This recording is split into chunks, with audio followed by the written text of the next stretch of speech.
Devereaux is going to pat. No, it's Bishop in there now. It's time for local sports on the NCWLIFE Channel, your local TV station. Tonight's coverage is brought to you by Abby's Pizza, Alpine Air, Apple Valley Honda, Biosports Physical Therapy, Clean Air Connection, Coldwell Banker Cascade, Confluence Health, Dick's Heating and Air Conditioning, Global Car Care, Harvest Valley Pest Control, Highlander Golf Course and Grill, Kennedy Real Estate Group, Les Schwab, Sangster Motors, Save Mart, and Together for Youth. Now let's head live to the stadium for coverage of local sports on your local TV station, the NCWLIFE Channel.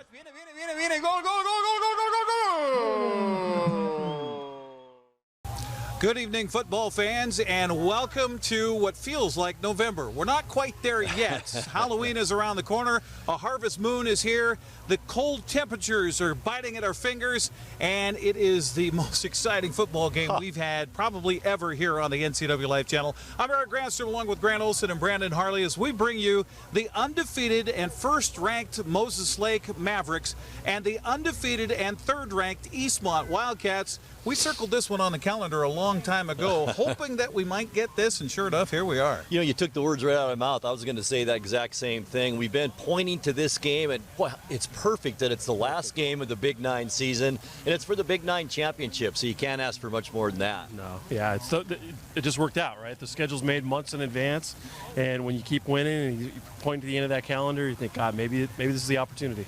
And you know, we've seen everyone this year. These are the cream. This is the cream of the crop of the Big Nine. There is no doubt about that. And Eric, boy, they sure got about it in different ways. Yes, they have. Moses Lake has been putting up the numbers both offensively and points, averaging over 33 points a game. They have blown people out up and down the lineup, especially when they face Big Nine foes this season. They come in with a passer who is just a sophomore who has thrown for 2,600 yards, 43 touchdowns on the season. This Brady Jay kid, Brandon, how do you keep up with this guy? Yeah, he has lots of weapons that he can throw to, and he spreads it around, gets it out to him quick, as we were talking about earlier in your interview with Coach, the Eastmont coach. Michael Dunn. Yeah, sorry, slipped my mind there. But how it's an extension of the running game, right? You talked about that, yeah, and you get rid of that ball fast and let your athletic receivers get after it quick. Meanwhile, Grant, we'll talk more X's and O's coming up as we continue on the pregame show, but for Eastmont, the running game. I mean, this is run versus pass here tonight. Totally different offenses, that's for sure, and it's all led by Gunnar Peterson, over 1,300 yards rushing this year, and he's got 26 touchdowns himself this season, so it's a big contrast in offenses and how these two teams got here, but defense is also, both of these defenses very stout. Moses Lake's only given up 12 points a game, Eastmont 10 this entire season. This game could be decided by defense, and wouldn't that be something tonight? It very well could be. And on the line tonight is the regular season championship. I just saw the trophy upstairs in the press box. It's here.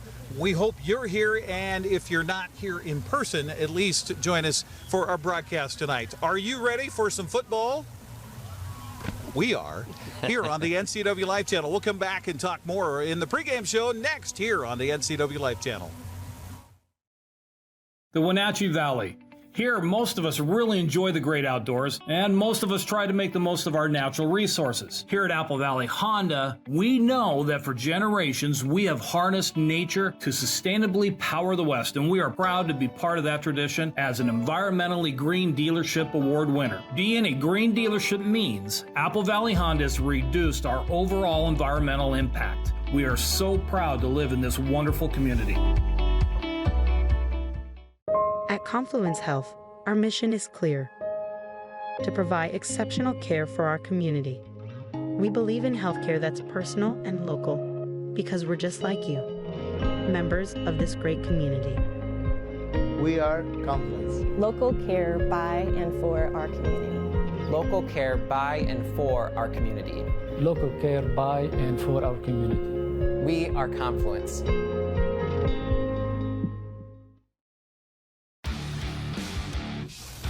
Hey, welcome back here on the pregame show, along with Grant Olson, Brandon Harle, Eric Granstrom with you here on the NCWLIFE Channel. Well, it is cold.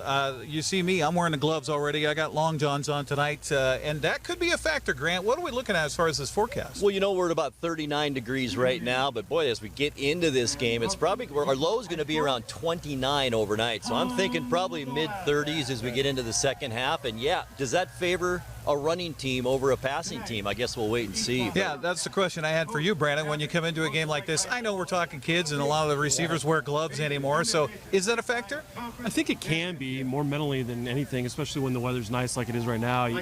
I watch some of the footing and pregame and see how hard it gets on an artificial turf field. So sometimes that adjustment needs to be made early on. As the game goes on, it gets a little chopped up. Running teams, you know, they typically let that grass grow a little bit. But this field has, well, it's not in the greatest shape to begin with. I mean, back in August. Right. Now it's had a few games played on it, and this can be a slick track out here, especially you get a little dew settling on that grass as the game goes. And I think that's an advantage for Eastmont. I really do. With a passing game like Moses Lake has, those receivers are going to try and get downfield and make those cuts, and we'll see how that works out for Moses Lake. We're going to talk with Coach Michael Don coming up on the pregame show. We're also going to visit with senior offensive lineman, a trio of guys who have been huge for Eastmont. And Brandon, I see that game tonight being really a game of what happens up front. Oh yeah, definitely that. How does Moses Lake's defensive front handle the big guys of Eastmont, and on the flip side, how does Moses Lake handle that big defensive front that Eastmont has to? The physicality is going to be the key. One thing I'm looking at is the right side of Moses Lake's offensive line, two sophomores, the guard and the tackle. That will be a good matchup between two seniors for Eastmont on the other side of the ball. Well, at this point, though, you know, we're week 9 in the season. Are they sophomores anymore? No, not at this point. You've had a few snaps under your, your belt, so you know what you're not used to, though, is the kind of intensity level of this game, which is essentially, as we talked about, it's a Big 9 championship. Now, we got a chance to see Moses Lake earlier this season against Wenatchee, so that's an advantage to us to call this game here tonight and kind of have that eyeball on it. As far as Brady Jay is concerned, I mean, his sophomore is unbelievable. And as far as Eastmont is concerned, how do you get pressure on a guy that gets rid of the ball so quick? Right, you have a big front and you're bringing defensive ends, but he gets rid of the ball quick. As we talked, he doesn't take a huge amount of shots downfield, get rid of the ball quick. So we'll see how the Eastmont defensive backs handle that as well. And, you know, he's able to do that because he's got these great receivers. Yeah. Kyson Thomas, so quick and can get a lot of yards after the catch. Middleton's another one. So those are guys we're going to have to keep an eye on. So out quick and then run after the catch. Meanwhile, Gunnar Peterson's got to have a good game here tonight for the Eastmont Wildcats and holding on to that football. You know, we've seen that in the past with Eastmont late season game here. That was, what, 4 years ago, where there was drop balls on the last stretch of the game that cost them the game. And so they haven't had that problem here, but they got to hang on to the ball. Right. In Moses Lake's defensive front, they have a stacked 3-3. So it'll be interesting to see how that works against Eastmont's trap and pull game and how they're going to bring pressure off the edge to get to him. Undefeated seasons for both clubs. Eastmont, the only one they've ever had was back in 1961. Amazing. Long time ago. And they hope to achieve that level, at least continue it here tonight as they take on the Moses Lake Mavericks, another undefeated team. A lot on the line tonight. The Big 9 Championship regular season. What's going to happen next Friday as to who they'll play against in the first round of that crossover tournament game, and as well it's senior night. So, I mean, just throw a little more wood on the fire, that's for sure. It's all Eastmont and Moses Lake coming up here on the NCWLIFE Channel as we continue with the pregame show. Coach Michael Don, as well as the big uglies, as I call them, the offensive line. It's right here on the NCWLIFE Channel. The road can be a crazy place. Uh-oh! That's why Les Schwab Tires fixes brakes, steering, and more. And those guys don't. Keep driving. I'm just glad Les Schwab puts my safety first, so I can backseat drive with confidence. During our fall tire sales, save up to $250 on a set of 4 select tires. Les Schwab Tires, doing the right thing since 1952. 8 different political campaigns, 16 candidates, 3 cities deciding their future. NCWLIFE wants you to be informed when you cast your ballot in this November's election. That's why we're sitting down with candidates across the ballot for mayor, city council, and school board to talk through the issues and help you make the best choice. Look for those interviews right here on this channel starting October 22nd and on our website, ncwlife.com. Pregame show continues here on the NCWLIFE Channel as we get ready for the Mavericks and the Wildcats. And Coach Michael Don, well, you got a lot of guys playing time last week, and I know prior to that road trip you wanted to do that, and you got to be pretty happy about that. Yeah, no, we rotated guys early in the game. We were just trying to get as many guys who could play in a varsity game for us in early. We didn't play our best football, but we still came out and got a good solid dub. Well, you got and 2 touchdowns from your understudies running the ball. That's nice. Yeah, no, it was really good. Bodie got a touchdown, and then you got Julian with the touchdown. So both guys getting a lot of playing time with Peyton being out. So it's good to see them continue to grow from earlier in the year where, Bodie wasn't he was a full-time JV guy, wasn't getting any varsity reps, and then, getting in and playing when it counts. Well, Peyton Guest, one of those guest marks coming into this week. Do you have him back? Yes, he's good. He's healthy. He's been at practice all week, so it'll be good to have him back. He's so explosive and a huge part of our passing game, so that'll be helpful. Thank you for sharing the stats and the history. 1961, the last time there was an undefeated team at Eastmont High School. That's a long time ago. My dad graduated in 61, so he's 81. So I don't know if there's anybody left from that team, or if they pop the champagne if Eastmont doesn't do the, like the Dolphins or not. But talk about that. Is that a factor for you? Do you care about undefeated? No, I mean, obviously you try to win every game. That's just kind of what you're trying to do every week. But, we trying to focus on how we get there and then continuing to do the best we can. I told the kids this last week, part of me, and it's just something that's ingrained in me, is I'd rather lose and know there was nothing I could have done about it than to win and not play real well. I just want to see our kids compete to the highest of their abilities, and we've done that a lot this year, and hopefully we continue to do that. And This is one of those games where you look at it and it's run versus the pass. That's kind of pretty obvious. So defensively, talk about stopping Moses Lake and that passing attack. How they throw the ball isn't quite, it's not like they're throwing the ball down the field every snap, and they're not doing a lot of long, drawn concepts. Their passing game is their running game, so they're running bubbles, screens, getting the ball out of the quarterback's hands really quick, and they've got some phenomenal space athletes, guys that just, when you get the ball in their hand, they do great things, and they block really well on the perimeter, and for them that's their running game. And it's similar to us, where we hand it off to Gunner and let him go be special. They put the ball out in Kyson Thomas, his hands, and let him go be special. It's just kind of a different way of getting to the same result. So in that 8 in a box, you bring pressure. I mean, Brady shows the ability to be able to kind of drift around back there and find guys downfield. You keep everybody in front of you, keep people deep. You got an umbrella. What are you doing? Great question. I don't know. I let Coach Foster handle that. He's got our kids ready to go. We've practiced a lot on the bubble screens and making sure we understand how to fit them. And it's just like the run game. You got to have run fit, sound gap control, and go open field tackle. It's one thing I thought we've done a lot better this year is tackling, and I think part of that has to do with the fact we haven't been in a gym for 7 weeks straight. We've gotten to work a lot on tackling, and we've been a lot better at it because of that. Offensively, obviously, the ground game has been premier for you. Talk about against Moses Lake. I look at it, we called the game with Moses Lake and Wenatchee, and I think up front, of course, it always starts up front, and we're going to talk to the Big Uglies seniors coming up here in a moment. But offensively, defensively, the line play, I think I give the advantage to you guys just because of physicality. Yeah, I think it's part of who we are. It's ingrained in us. When you go against it every day, we're physical up front. We get after it. We got kids who play really hard, and hopefully we control the line of scrimmage and take care of that. And for them, it's going to be this, putting guys in space. And they had some pretty studly defensive linemen last year who were really good, and they worked hard and they got after us a little bit sometimes. But I think this year our old line is playing really well, and our D line's playing really well. Our front seven has been lights out, and we're going to stop the run like we always have, and just kind of try to keep them from hitting some big ones on us. Well, is this a track meet? Do we need to pass the baton around beforehand and see who's faster? Because this is speed versus speed, right? Yeah, great question. We'll find out what happens.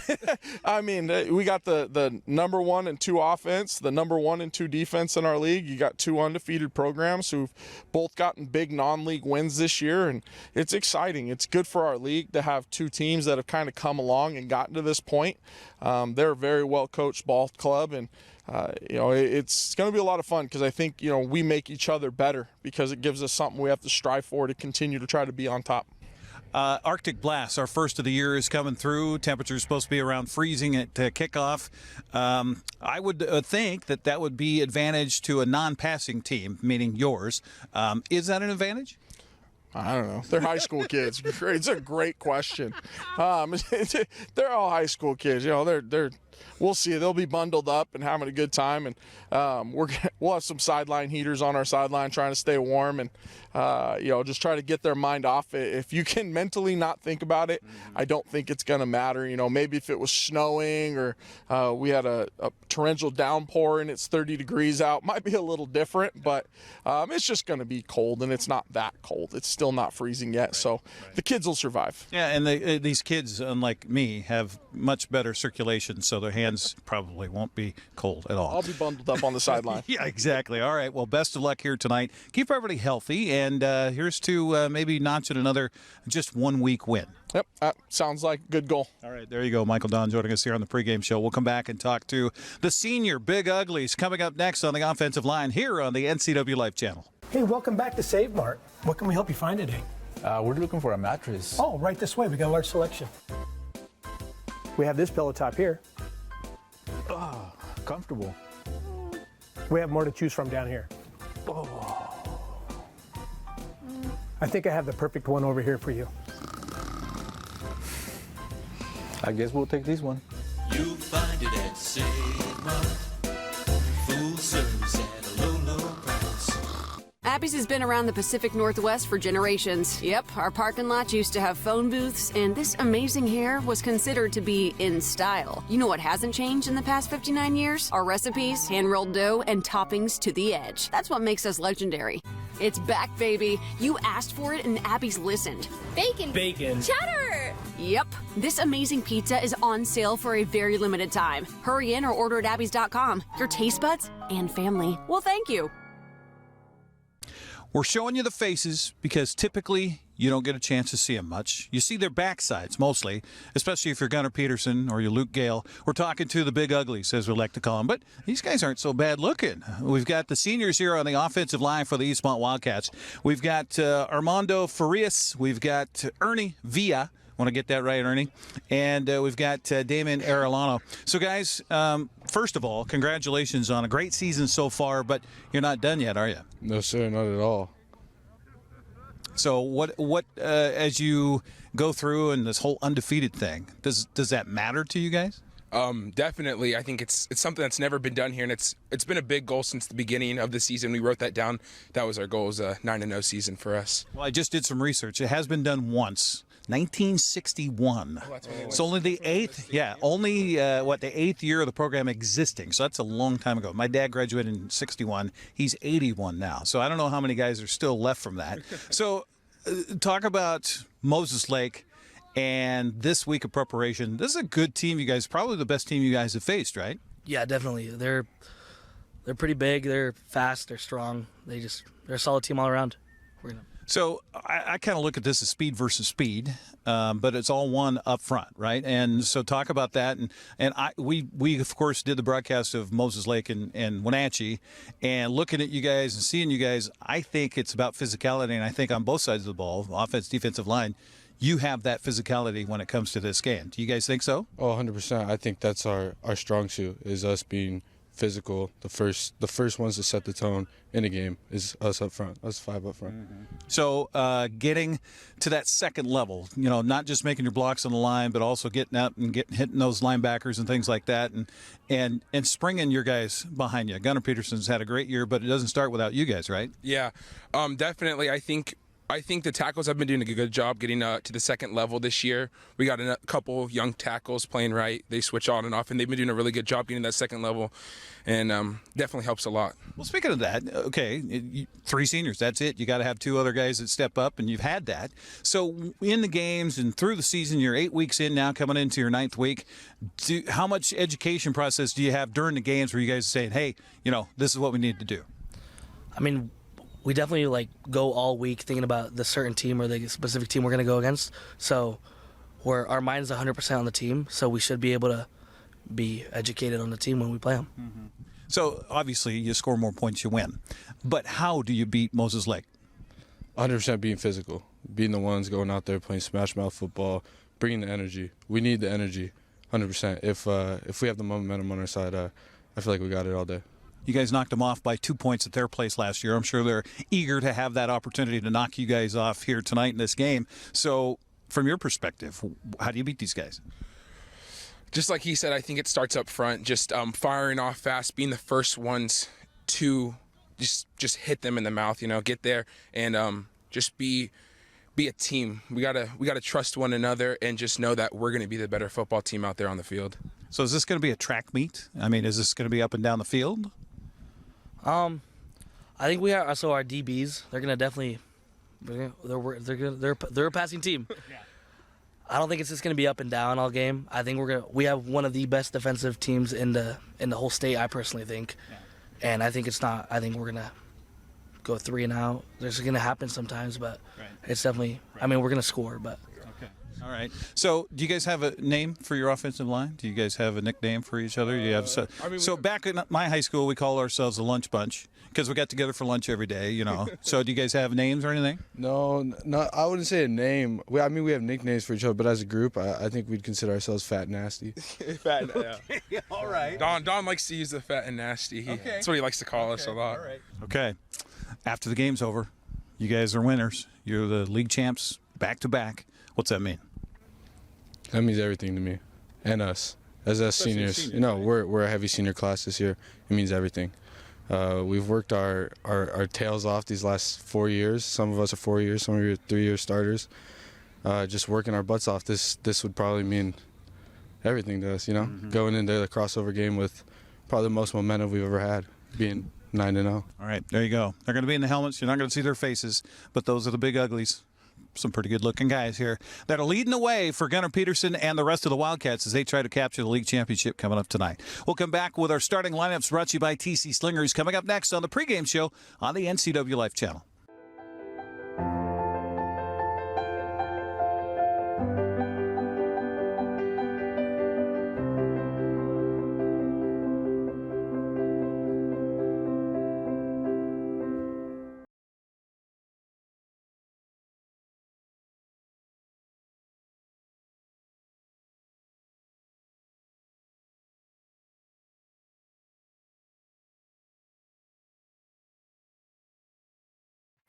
The agents of Kennedy Real Estate Group are committed to providing the ideal client experience.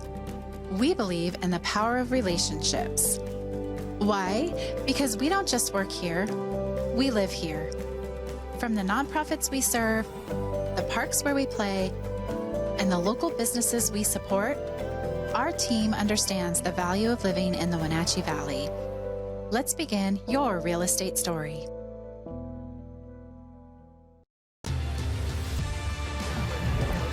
All right, pregame show continues here on the NCWLIFE Channel. Let's take a look at tonight's starting lineups, and the starting lineup brought to you by TC Slingers. Let TC Slingers save you time, money, and labor with their conveyor application.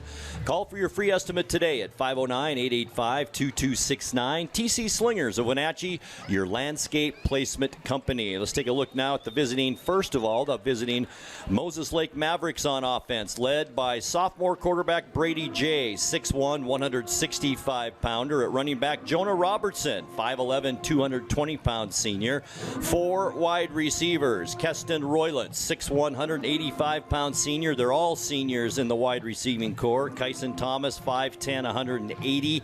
Joel Middleton, also 5'10", he's a 170-pounder.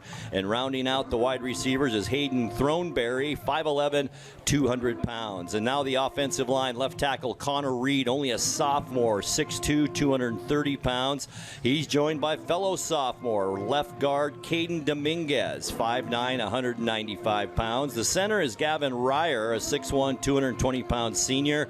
And now the right side of the line, the right guard Braden Cass, 6'3", 260 pound junior. And the right tackle Brandon, unbelievably, is we talked about this when they played Wenatchee, Peyton Phillips, 6'2", 220 pound freshman on that offensive line. You don't see that in 4A football very often. Occasionally, but not much. Not much. And now for the Eastmont Wildcats. They are led by quarterback Luke Gale. He's a 6'2", 180-pound senior. At running back, there's 3 of them. We'll see all of them tonight. Peyton Guest, a 5'7", 155-pound senior. Also, Landon Moore's had a good season, 5'7", 160-pound senior. And then the leading rusher in the Big 9, senior Gunnar Peterson, 5'9", 190 pounds. The receivers, Jace Travato, also a senior, 5'7", 132 pounds. And Luke Gale's favorite target is senior Adrian Ruffins. He's 6'4", 180 pounds. And now for the offensive line, at one tackle is Armando Farias, 6 feet, 210 pounds senior. Damian Arellano will join him on that side. He's 6 feet, 230 pounds, also a senior. At center, Ernesto Villa, 5'8", 215-pound senior. And now the other side of the line at one guard is Abe Garcia, 5'8", 235 pounds. And at tackle is Riley Morgan, a 5'11", 200-pound junior. Head coach Mike Don of the Eastmont Wildcats. And I'll tell you what, Brandon, this could be decided by the lines on both of these teams, offensive and defensive. Eric made a good point in our pregame that I guess even if you're an underclassman, by this time of the season, you're really not playing that way. You're thinking more like, I'm a veteran now. But I think it's going to be decided, don't you, as most games are, on that line of scrimmage. Yeah, it's a cliche for a reason. It really is about what's going to go on up front tonight. The physicality that Eastmont brings against the youth and size of the Moses Lake line. Let's see if they can adjust to those seniors that have had a few more years of snaps under their belt. But once you're a freshman in week 9 playing for the Big 9 championship, you've had a few big games already. All right, the numbers, we talked a little bit about it in the pregame show, are so similar. Points for this year, Moses Lake is at 242, Eastmont 201. In points against, Eastmont has only given up 45 points this year, and Moses Lake 55. So we couldn't get much more even than what we're seeing here tonight, that's for sure. Yeah, very balanced on both, statistically, different ways, but very, very, very balanced. All right, it's time for our national anthem here at Wildcat Stadium, so we will send it down to the field. Eastmont High School marching band ready to go. They're announcing the officials over the PA system right now. And you can feel the energy. I mean, you can cut it with a knife here on the sidelines. It is thick with anticipation of this game, let me tell you. And speaking of officials, let's give them a shout out here. Our referee tonight is Mike Penning. The umpire is Jeremy what was the name? I'm sorry. Jeremy Wall. Line judge Rob Tidd. Head linesman Craig Still. And the back judge is Kelly Campbell. Thank you.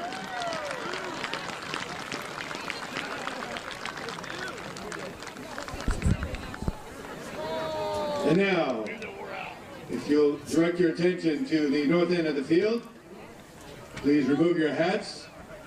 As the Eastmont Wildcat Band, under the direction of Mr. James Mitsuyatsu, plays for us our national anthem.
an excellent job by the Eastmont Wildcat Marching Band. Tonight's broadcast is brought to you by Abby's Pizza. For more than 50 years, Abby's has proudly served the Northwest with toppings to the edge, 100% real cheese, and freshly rolled dough. Make it an Abby's Pizza tonight. Also by Alpine Air. Turn to the experts at Carrier and Alpine Air. Give them a call today at 509-662-6842 or go online at alpineair.net as the captains head to the center of the field. And they will be followed out there by Eric along with the officials today. And we will get a live listen-in, Brandon, of the coin toss here.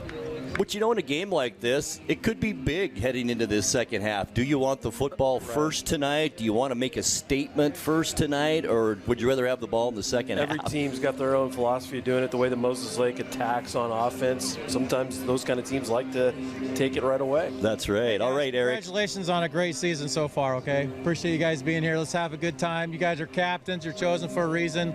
Let's make sure we keep sportsmanship at the highest level, okay? You guys are the visiting team, Moses Lake. I got a coin here that's heads, H for heads, and a T for tails. What's your call? Heads. Heads. He calls heads. I'm going to let it go to the ground. Oh, you won the toss. What do you want to do? Defer? Okay. So Moses Lake won the toss. They will defer. So Eastmont will be on offense to start the ball game. I guess that answered our question, Brandon. There you go. Moses Lake did not want to make a statement here early. They'd rather have the ball in the second half. Why is it that teams want to send their defense out first in general? I mean, at all levels of football. Why is that? I really think that defense has a tendency to be able to play a little more loose and aggressive right away. You're not playing to make, you want the offense to react to you. You're not running a play. Right, yeah. Yes. Sometimes it gives the offense a chance to breathe for a little bit. Right. Especially when you got a young team. Well, you can hear the crowd down below us. This is a great atmosphere here tonight at Wildcat Stadium. And looking across the stadium at the visitors' side of things, Brandon, I'll tell you what, it is a heck of a Moses Lake crowd across the way as well. So it doesn't get any better than this in the Big Nine Conference, that's for sure. The conference championship on the last game of the season, and it couldn't be more evenly matched here tonight at Wildcat Stadium. Only time I've seen maybe more people here is for the Bridge of Sportsmanship between Eastmont and Wenatchee. You know, I was telling Brandon that same thing earlier. That's the most people I've seen this year over there, without a doubt. I think they're still piling in, too. We can see the parking lot from up here in the 3rd Street right over here to the right. Oh, yeah. Still got some cars looking for parking spots. This shows you the magnitude of this game. Gunnar Peterson has not been typically back as a return man on the kickoffs. He is back there right now along with Peyton Guest. Get your speed guys back there, get a chance for a big return, set a tone early. As once again, Eastmont will get the ball first. The kickoff man is Mo El Malik for Moses Lake. And once again, Eric mentioned it's Peyton Guest and Gunnar Peterson back deep for the Wildcats. Eastmont in their home reds and Moses Lake in their away whites, maroon trimmed in yellow.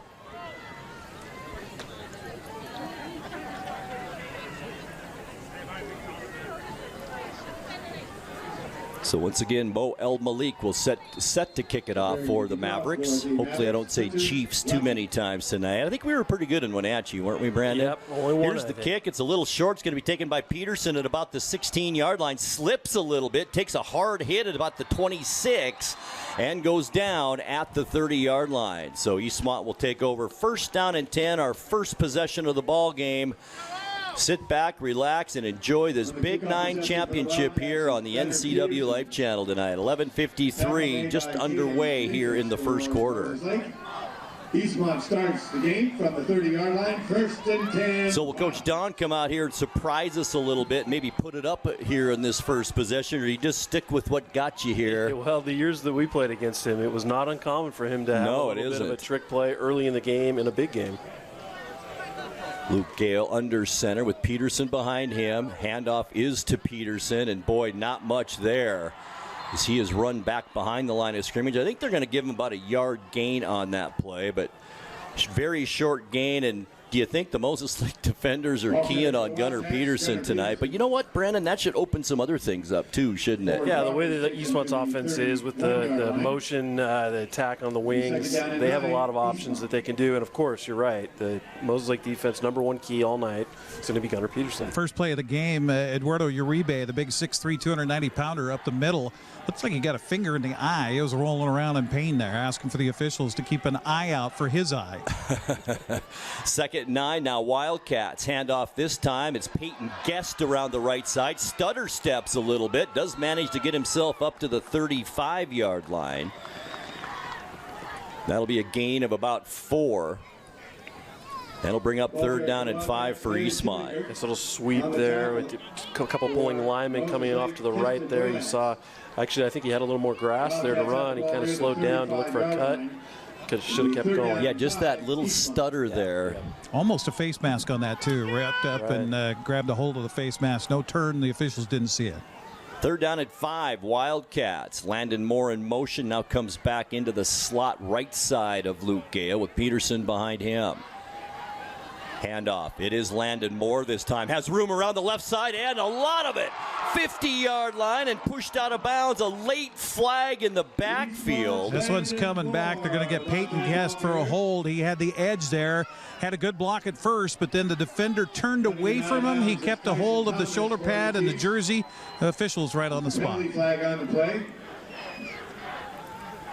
The gate's a pretty nice gain of about 20 yards into, about 15 rather, into Moses Lake territory. Instead, it'll bring up 3rd down again and long for Eastmont. This is something we discussed off the air. We didn't really talk about on the air, is that one thing that Eastmont has had troubles with all season long, and really season after season, has been penalties. Penalties. You get to these types of games in a championship situation, you can't afford to be giving up 100 yards in penalties. That'll be something to watch tonight. Boy, Eric, I think we talked about every single game at Eastmont here. They would blow people out by 40 and have 10 penalties in the game. You're so right. 3rd down and long now for the Wildcats. 3rd and 13. Ball at their own 27-yard line. 2 receivers split to the right of Gale, 1 to the left. Peterson in the backfield. High snap. Gale corrals it. Goes down the middle of the field. Boy, he had Peyton Guest there at about the 40. Overthrew him. That goes incomplete. And on comes the punting unit for the Wildcats. Just a nice double post move there. You'll read the safety, and the inside receiver cut across his face. Had a chance there. And Gale's got a good arm. He really does. He throws a nice football. We haven't seen it a lot this year. Right, they haven't had the need. Right. Yeah, just accuracy has been his issue. So Gale will be the man to punt the ball away now for Eastmont. And back Kyson Thomas, and look out for him. He's standing at about the Moses Lake 47-yard line. All kinds of speed and very quick. Here's the punt by Gale heading to the Moses Lake sideline. Takes a Maverick bounce. And boy, the Mavericks will have some excellent field position as a flag comes down late. I think we had a little extracurricular between a couple of guys. And you're going to see that here tonight, and you just can't afford to give up penalties, but this one might be coming against Moses Lake. Seen a few after the play jabbering between both offense and It's hard defense, not to in a game that's this, intense and means so much to both these teams. It's hard to control those emotions, especially when you're a kid, right? Yeah, we see it every day, and you're coming in confident. You're both 8-0, and you're playing really, really good football. And sometimes you got to remember to zip it and move on to the next play. This one is on Moses Lake, as you mentioned, Eric. That's a break for Eastmont because that was good field position that the Mavericks could have had near midfield. Instead, they're going to walk it back to about, inside the 30-yard line. Well, they're going to place it at about the 32, rather. So Moses Lake will take over at their own 32. 9:48 left to go, opening period. No score here in this Big 9 championship game here on the NCWLIFE Channel. Brandon, we talk so much about the passing game for Moses Lake. Wouldn't it be interesting for them to come out and run it with Jonah Robertson? It would be. We didn't talk as much about how Moses Lake likes to shift in formations to see what the defense is going to do as well. And the last time we saw Moses Lake, Robertson had a pretty nice night against Wenatchee. He did. All right, here he is, the sophomore, Brady Jay, looking to pass, does quick right side. It's Roylance. As Keston Roylance gets across first down yardage, gain of about 11, make it 12 on first down. And there's that quick throw again, Brandon, and the run after the catch. Simple hitch. They're playing cover 4 over on that side, 6-7 yards off. Take what they give you. First and 10, Mavericks just like that. Ball now at their own 45-yard line. Jay shotgun. Little screen pass, and it's snuffed out there nicely. Tyson Mora of the Wildcats, and a nice hit there. That'll bring up second down. No gain on that. Second and 10. One thing to watch here, too, for Eastmont, number 19 is playing corner here, Peyton Zielinski. He is a freshman. He doesn't even go to the high school, and he's out here starting this game at cornerback. And watch for Moses Lake maybe to try to pick on him here tonight. They did with that first pass to Orleans. Second and 10, as I mentioned, trips right side, 2 receivers to the left, 5 receivers in this offensive set. Pass is right side, and it's Ranson. Gets across the 50 into Eastmont territory at about the 49-yard line. Gain of 6 that time for Tommy Ranson Jr., a 5'9", 160-pounder. That's who they had the last completion to, very close to being an interception on the previous play. Eastmont playing man coverage to the boundary and zone to the field side. Let's see if that's an adjustment they make throughout the game as well. Third down, about 4 for the Mavericks. And Eastmont jumps offside. It was Skylar Bryant from his defensive end position, and that'll give the Mavericks a first down here. And give credit there on field side, and with the sophomore quarterback with a bark, he got the defense to jump. Wildcats inside the 40. First down at 10 now, Moses Lake at the Eastmont 44-yard line as we approach 8 minutes left to go first quarter.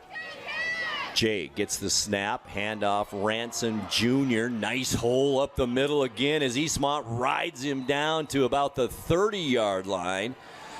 That's a gain of 14 on that carry. Once again, Tommy Ranson Jr. Nice zone play inside. Eastmont's coming out in a nickel look. They have another defensive back in that set. That leaves a little bit less coverage in the middle, and you saw it exposed there. 2-yard line, first and 10 Mavericks. Well, we saw that against Wenatchee earlier this season where Moses Lake gets you thinking pass, and then they come back with a running play. First and 10 Mavericks now at the Eastmont 31-yard line as this drive began at the Moses Lake 32-yard line. Here's Jay, shotgun, flushed out of the pocket, just gets rid of it. I don't know if anybody's over there, or did it get back to the line of scrimmage? Coach Don, he wants a call, and now we're going to get it. Skylar Bryant giving him chase, the 5'8", 200-pound senior on senior night. That's the first pressure in this offensive set for Moses Lake by the Eastmont defense. So intentional grounding means loss of down for the Mavericks as well. And that's another break for Eastmont right there as Moses Lake kind of driving down the field on him, but penalties have moved him back. Yeah, he's looking for Joel Middleton on the sideline. Joel just kept running up the sideline rather than coming back to help his quarterback out. So that moves the ball all the way back to the 47-yard line. So second and 27 for Moses Lake here. Need to get all the way down to the Eastmont 21-yard line. I'm sure Coach Jay is complaining on that one, kind of like we saw with Coach Carroll with the Seahawks here a few weeks ago when they called a grounding play against Geno Smith. It was a miscommunication, not a grounding. I like that. All right, big second down play, a long way to go. Pass over the middle, and the Mavericks get almost all of it back. Down to the Eastmont 27-yard line.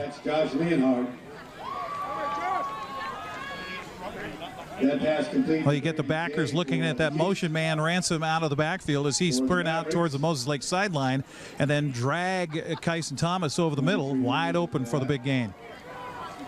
4 receivers set up this time on third down and 5 for the, almost said Chiefs, the Mavericks. Jay shotgun, Ranson out to his left. Eastmont showing a little pressure, back out of it.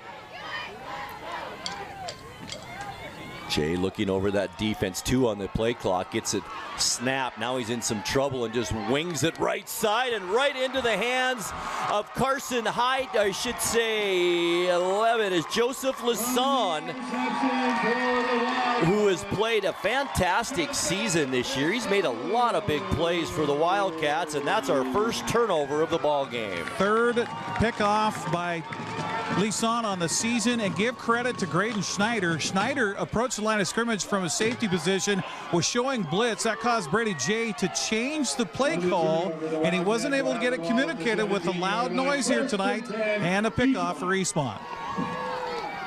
Wildcats have it, first down and 10 at their own 16-yard line. Handoff up the middle. Boy, tough sledding up the middle of that line. I think it was Gunnar Peterson on that handoff. Yep. Sure see the Chiefs are really pinching in the middle there, trying to close out those quick hitters that Gunnar Peterson so excels at. Right. Gain of only 2 on that play. They carry out to the 19-yard 4 plays for Eastmont so far in this game, and a total of 7 yards so far for the Wildcats on this 2nd down and 8. Handoff. This time it's Landon Moore around the left side, directing traffic, and he's got open field down the sideline. 40, 30, gonna get caught at about the 13. What a run. Landon Moore around the left side. And that it's 67 yards, is that about right? It is. Just a nice sweep play off the left edge. They were able to pin the end, and no Moses Lake Maverick guy to set the edge, and he was able to hit the gas. Big gain for the Wildcats. Big pull and big block by Damian Arellano to spring him around the edge. First down 10. First down at goal, I should say, at the 10-yard line. Guest in motion, goes back to his spot on the left slot now with Peterson behind Gale, who's under center. Quick handoff. Boy, just nothing up the middle of that field. He ran right into a stack of players right at the line of scrimmage. No gain on that play for Peterson. Leading the tackling for the Mavericks, Eddie Arube. Moses Lake is shifting their front a little bit. Instead of the traditional 3-man front, they're bringing a linebacker up and moving their nose tackle and defensive end in a different alignment each play, and you can see that's being successful against Gunnar right now. Petra McKenzie shot the gap there, made the tackle. Gale looking right side, has a receiver into the end zone. Ruffins, touchdown Wildcats.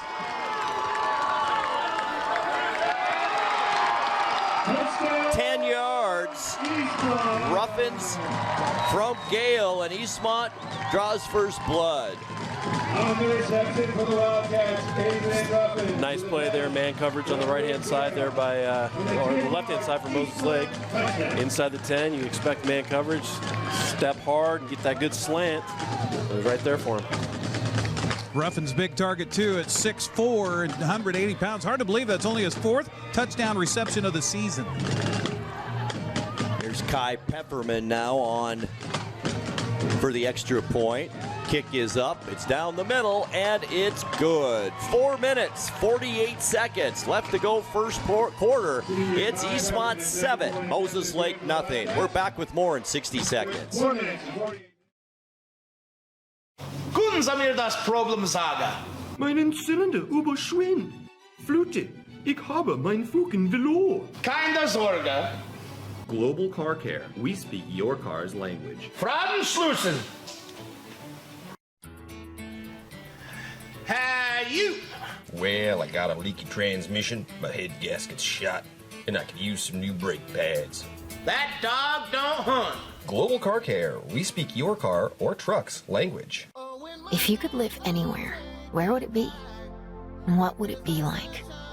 Open up a world of possibilities when you sell your home and make those dreams real. At ColdwellBanker.com, you can get an instant estimate on your home, Compare cost of living city by city and learn more about our revolutionary seller's assurance program. So it really is true. Your dreams don't have to be just dreams. At coldwellbanker.com.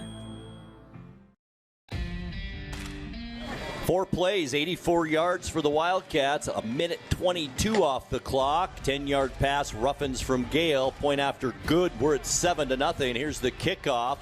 Moses Lake, a hole up the middle, and we might have another run back here. This time it's Middleton, right side, and he gets all the way down to the Eastmont 44, maybe 43-yard line. Boy, he's got that blazing speed just like Kyson Thomas. They're so dangerous.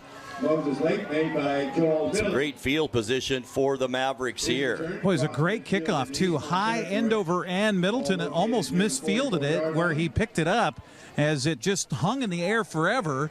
That little hesitation by him back there on the return gave the coverage team a chance to kind of set down a little bit, and boy, he burned right by everybody.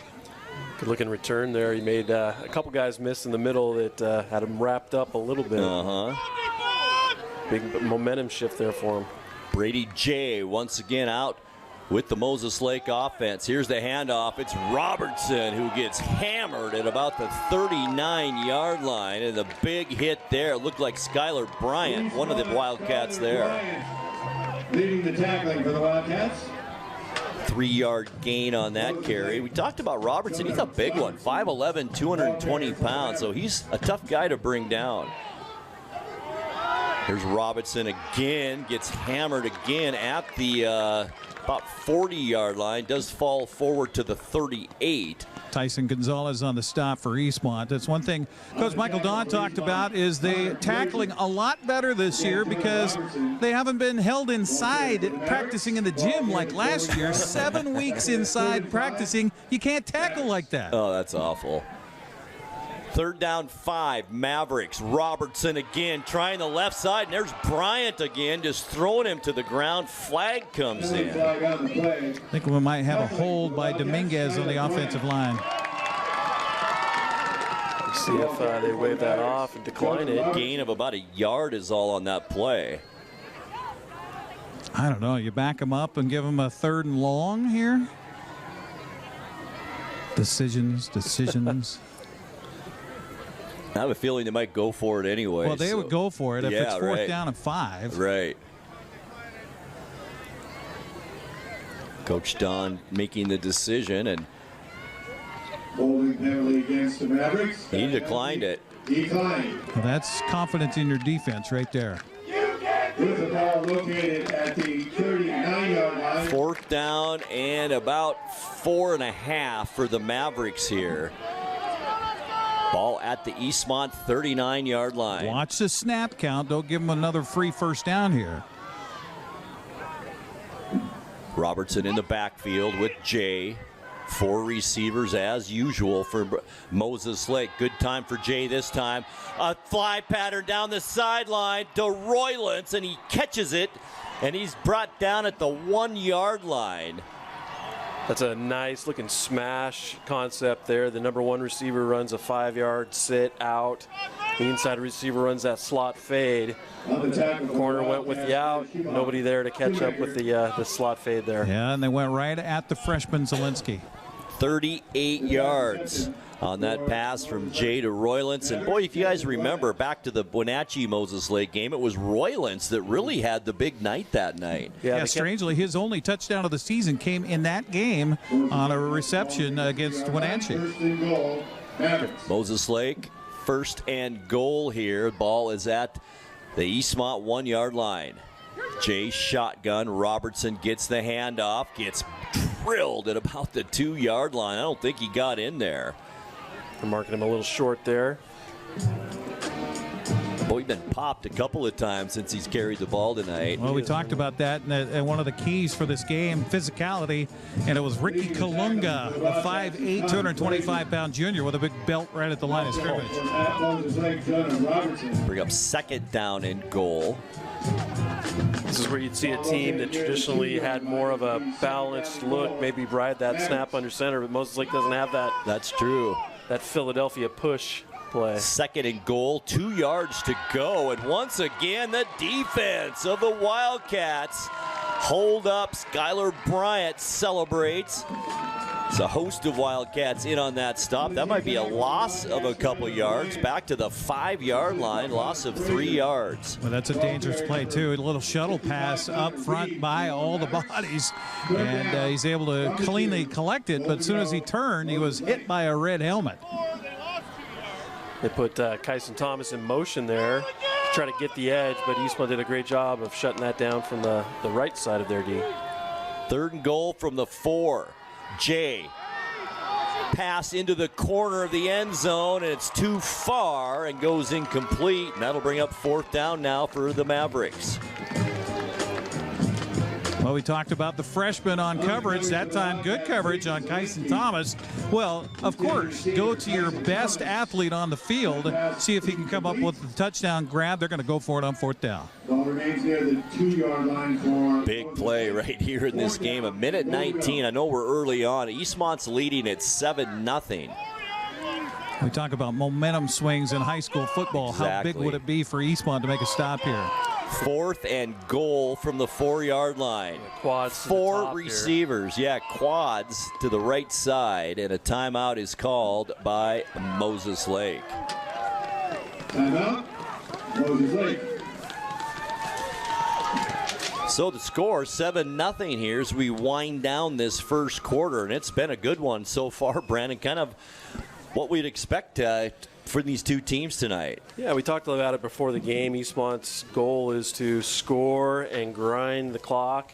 Moses Lake is to throw the ball around and score as many points as they can. And right now, it's been a pretty balanced look at 7-0 Eastmont and a nice long run from we had a 67-yard run by Landon Moore there off the left-hand side that gave Eastmont great field position for the touchdown pass from Luke Gale.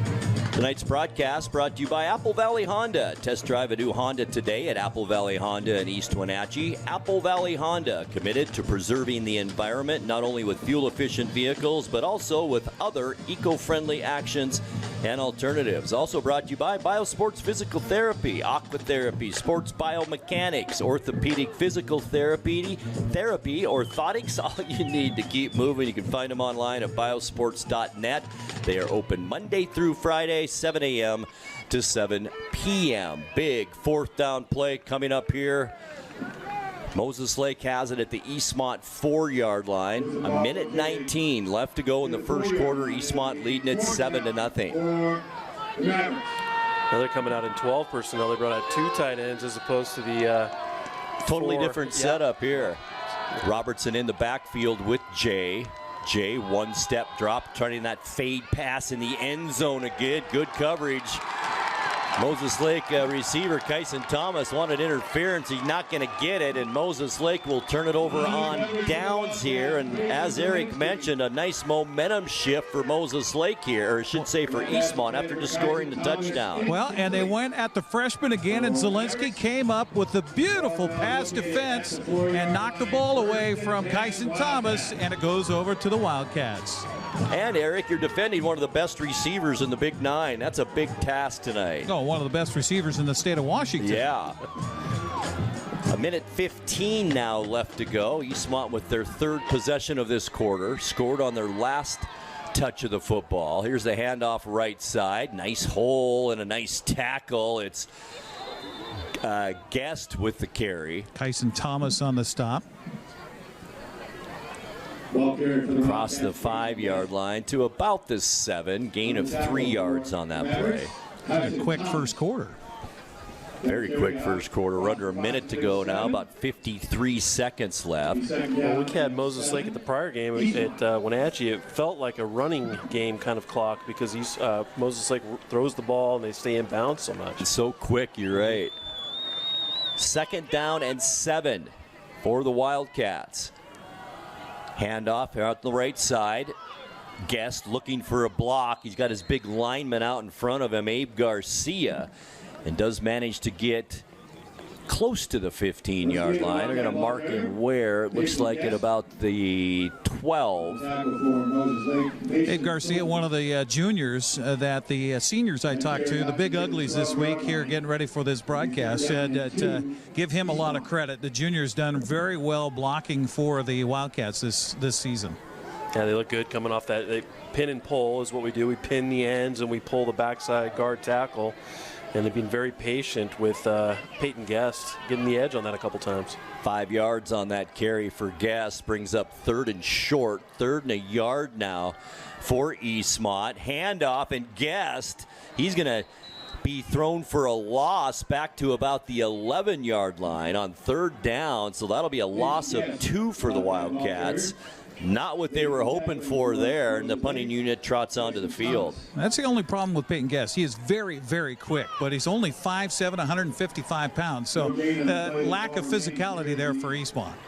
Yeah, he is a pretty small running back, that's for sure.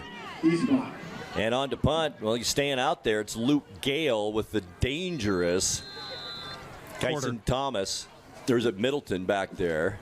It is Kyson Thomas. And that is the end of our first quarter. After 1 here at Wildcat Stadium, it is the Big 9 Championship. It's Eastmont 7, Moses Lake nothing. Second quarter coming your way in 60 seconds. When you call Dick's Heating and Air Conditioning, you're calling on 35-plus years of experience in the Wenatchee Valley. Spending extra time in your home, you may have discovered an unwanted aroma. Stinky feet, pets, who knows what. Call Dick's today about installing their Train Clean Effects electronic air cleaner or a Rheem Halo ultraviolet air purifier.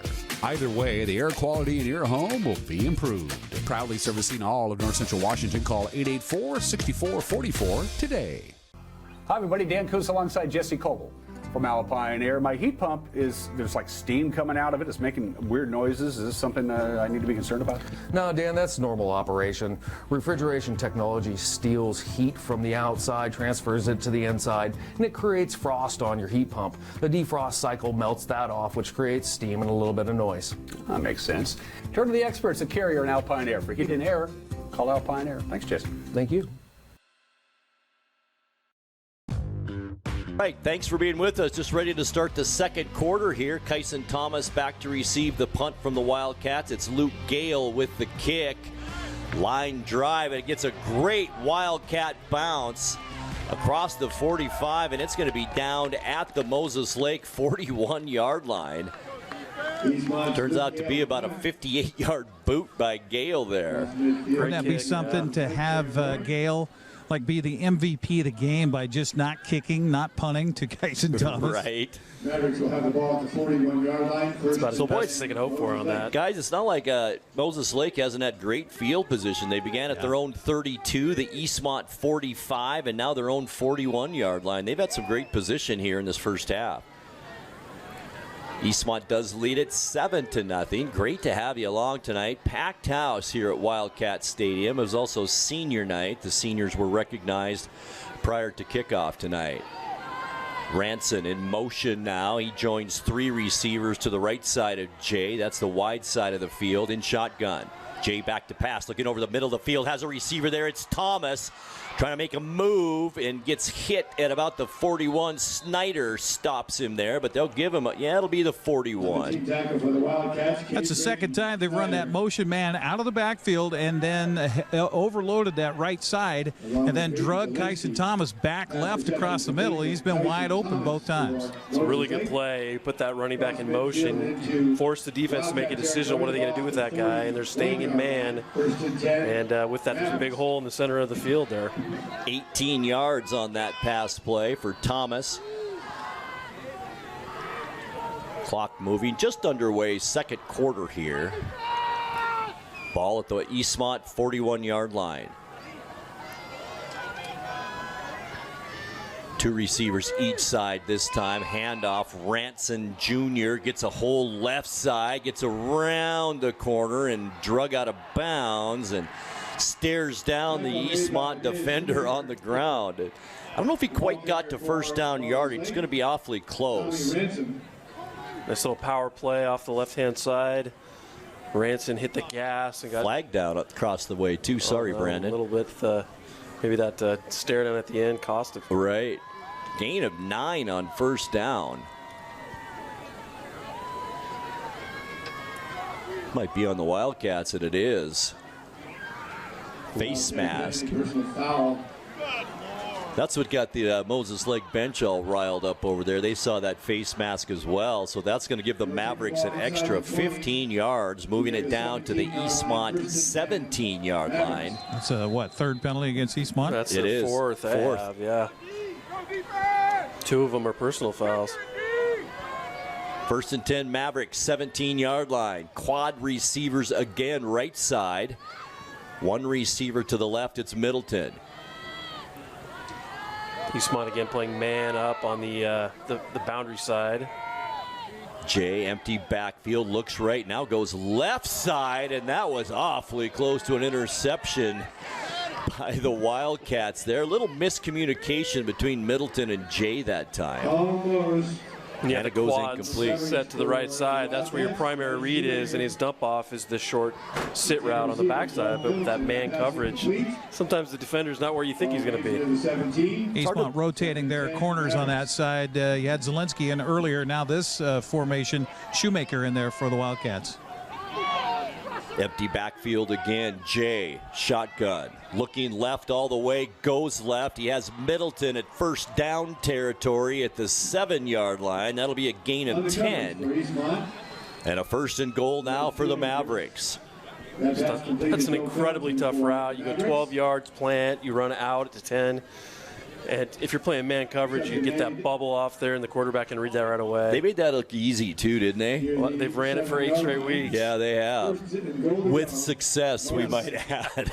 Well, and you talked about that, too, Brandon. That's a long throw for a quarterback, and for this sophomore to just drill that ball, it is impressive. He doesn't play like a sophomore, that's for sure. Ranson now in there at running back next to Jay, out of shotgun. Jay in some trouble, flushed out of the pocket. Flowing to his right. Does he have a receiver there? He does. Doesn't get into the goal line, but boy, it is awfully close. Inside the 1. That'll be a gain of 5, and it's Middleton on the reception. Brady Jay just is so impressive in his ability, almost like basketball. He's like the point guard, just out there, heads up with the dribble, looking for somebody to pass to and find a spot down on the key, and just heads up, loafs over to his right, kind of glides across the field, finds Middleton almost for the touch. 2nd and goal from about the 1-foot line for the Mavericks. Jay in shotgun. Gonna throw it. Some tight coverage by Schneider in there. Kyson Thomas wanted interference, not going to get it, and that'll bring up 3rd and goal. I'm not sure who it was. Maybe Prazer got, I think, a hand on that ball. The officials, the Moses Lake Mavericks were looking for a penalty in the end zone on pass interference.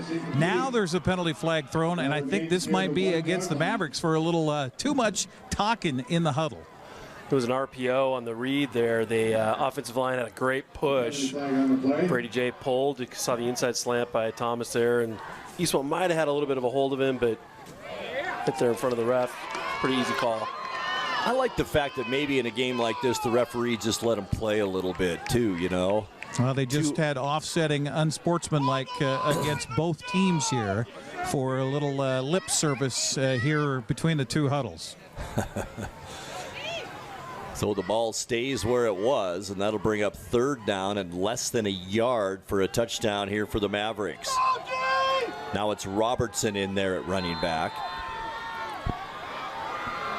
The big 220-pound senior, he's going to get the handoff, rumbles to the center, and then goes left side. I don't know if he got in there. No signal yet.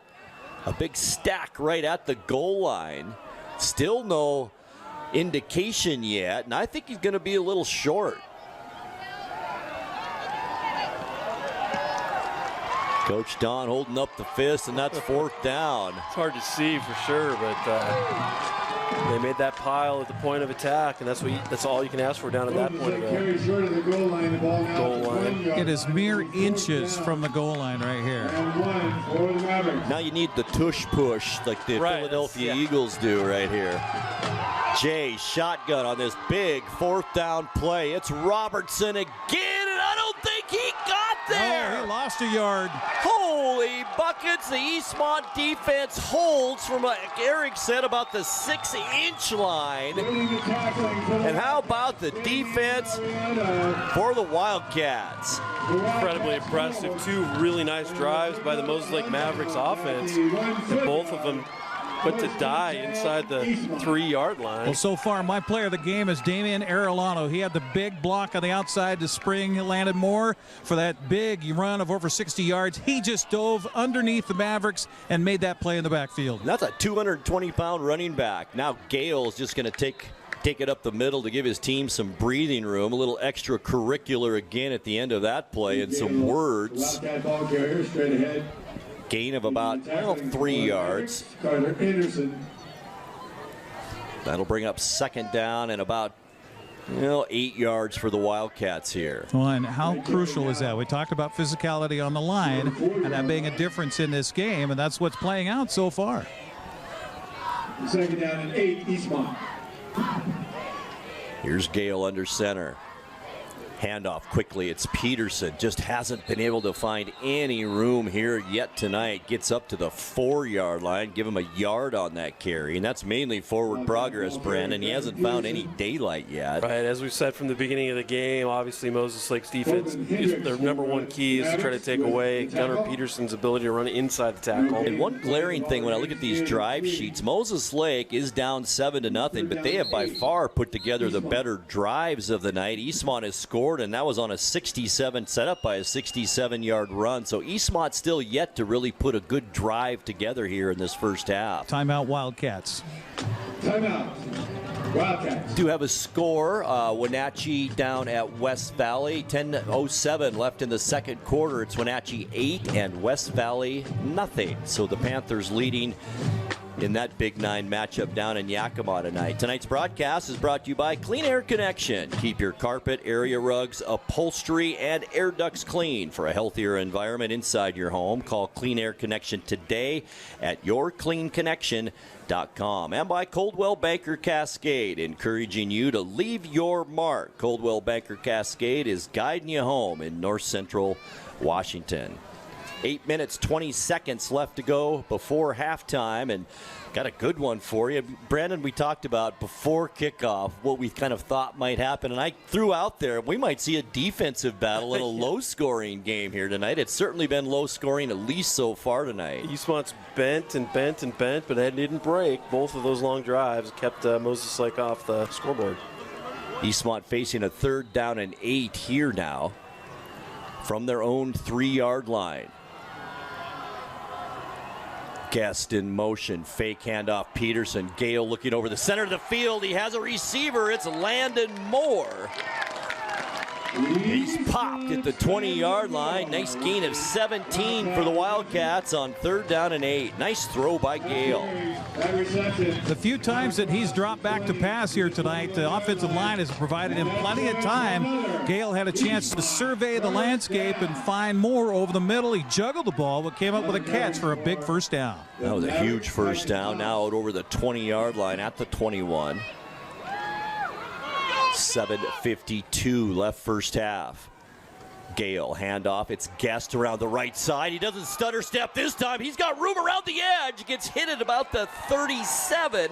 Leans forward. It'll be marked down at the 39-yard line. 18 on that run for Peyton Guest. Another pin and pull off the right-hand side. The wing on the right-hand side got a good block on the defensive end from Moses Lake on the left. Sprung him with 2 big linemen right out in front of him to lead the way. In this offense, Brandon, too, it's so important that your receivers are also good blockers, isn't it? Well, everybody on this kind of offense, everybody's got to be a good blocker. You all have an assignment of some kind. Quarterback hands the ball off. He's got a job to do. He's got to carry out a fake.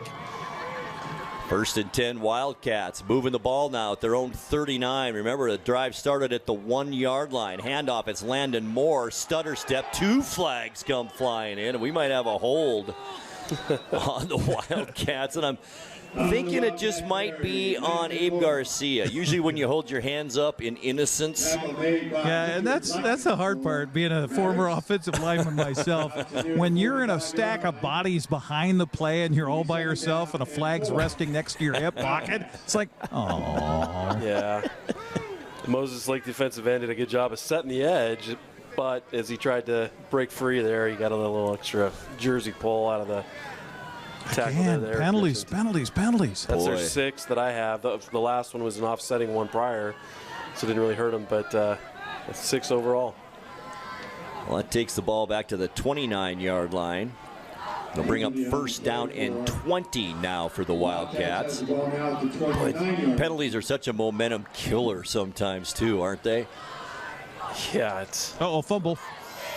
Ball is on the ground, and I think Eastmont did recover it. They did. Ernie Villa didn't get that snap all the way back to Luke's hands, and thankfully for the Eastmont Wildcats, the ball just stuck to the ground right between Ernie Villa's legs, so he just reached down, almost looked like a fumble-rooski, but no, that was not the plan, and Villa will get credit for maybe a yard on the gain.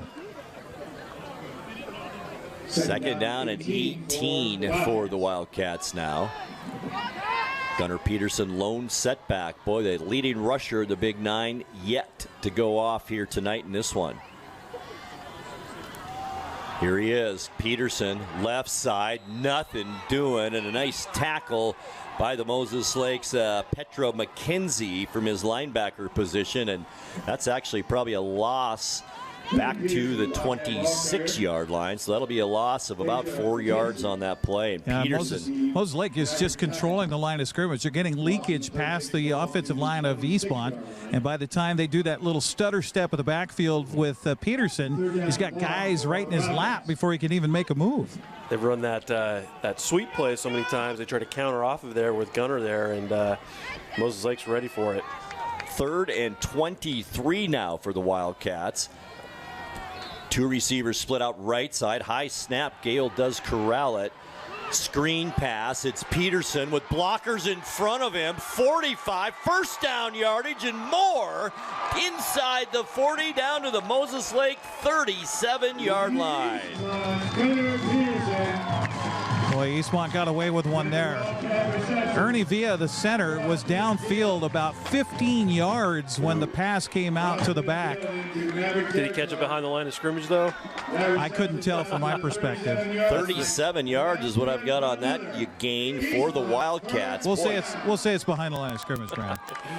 Yeah, great looking play there. They had it all lined 23, up, yeah. and you get 37 out of it. And Eastmont, great play call. Back in Maverick territory now. At the Moses Lake 38. Here's Landon Moore, left side. Gets to about the 35-yard line. Gain of 3 for Moore. Well, that play landed. If he bounces that around the outside a little bit more, he probably has a good 7-8 yards there. But well, very conservative running. You saw him wrapping both arms tightly around that ball. Eastmont doesn't want to give it up again. Second down and 7 for Eastmont. Clock continues to move now at 4:49 left in the second. Eastmont still holding on to that 7-0 lead. Gale under center. Peterson behind him. Here's Guest in motion. Guest gets the handoff. He's going to outrun that linebacker, or will he? As he does get to the 35 and a short gain of about 1 that time. Nice play on defense by Moses Lake, and I believe is number 55, Connor Reed, the linebacker. Yeah, he was chasing it down from the backside. The play side backer did his job by stretching that play to the sideline, using the sideline as your other defender. Against those sweep or fly plays, that's what you're trained your defensive backs to do. Run him to the sideline so he can't get the edge on you. And that's a bread and butter play for Eastmont right there. Right. So a little film work possibly by Moses Lake prior to week this. 8, both of these teams have every film that these two teams I'll bet. Third down and 7. Gale's going to throw it and just throws it into the ground. Don't know if his arm got hit or if it just slipped a little bit, but that'll bring up 4th down now for Eastmont. Trying to get Jackson West out in the flat. He had him open. I don't know if he was going to get the first down or not, but that was just a poor throw by Luke Gale. He was open in that flat down on the left side there, no doubt about that. Now it brings up 4th down and 7. 3:47 left to go before halftime.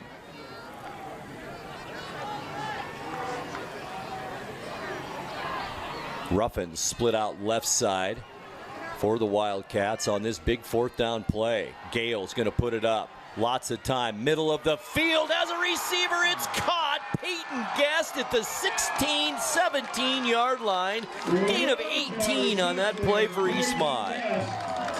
Really good looking play action pass. Again, I think, Eric, you saw it, right? Coming across the middle. That reception inside the 20. Boy, I think Eric was right on the money about the protection for Gale. He has had a lot of time anytime he's thrown it tonight. And Peyton Guest, give him credit. He's only 5'7", but he looked like he was 6'4", reaching out for that ball. 1st and 10 from the 17. Here's Guest again as he hurdles a tackler at the 15 and gets knocked down at about the 13-yard line. Nice gain of 4 on that play for Guest. He's tapping out. He's asking for the sub now. Yeah, you know, it's impressive to see when you see an athletic play like that, but you try not to have your runners play that game where they try to hurdle. You actually slow down in midair, and that's when the defense can really tee off on you. Right. So Guest will come out. Cortez will come in for Eastmont. He'll stay in there with Landon Moore. Also Gunnar Peterson in at tailback right behind Gale. 2nd down and 5. Gale right side has a receiver there. I believe it's Jackson West far side of the field. No, and it was Travado, excuse me. Middleton on the coverage, spun him down after a short gain. Boy, it'll be right at the line to gain. Oh, it is a 1st down. So 5 yards on that play. And it's a 1st and goal for Eastmont now at the 7-yard line. See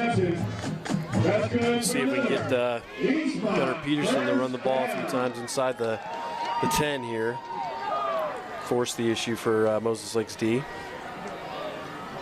Gale under center on this 1st and goal. It's an outside handoff. Landon Moore stutters at the line of scrimmage once again. A flag comes down late, and this could be another holding on Eastmont. Wildcat ball carrier Landon Moore. Boy, that would be another costly penalty on Eastmont if it is. And it is, holding on the Wildcats. Near the 7-yard line. Penalty flag on the play. Stops the clock with only 1 minute and 40 seconds left to go in the 2nd quarter. Boy, Luke Gale, after that play, spending quite a few moments talking to Landon Moore about what he wanted him to do opposite of what happened there. Maybe Landon was supposed to cut that back inside. I'm not sure. Also, Coach Michael Don, the offensive coordinator for Eastmont, also kind of hollering out on the field at number 6 about what he wanted on that play. I guess if he stays inside instead of trying to pop it outside, maybe that's not a hold then.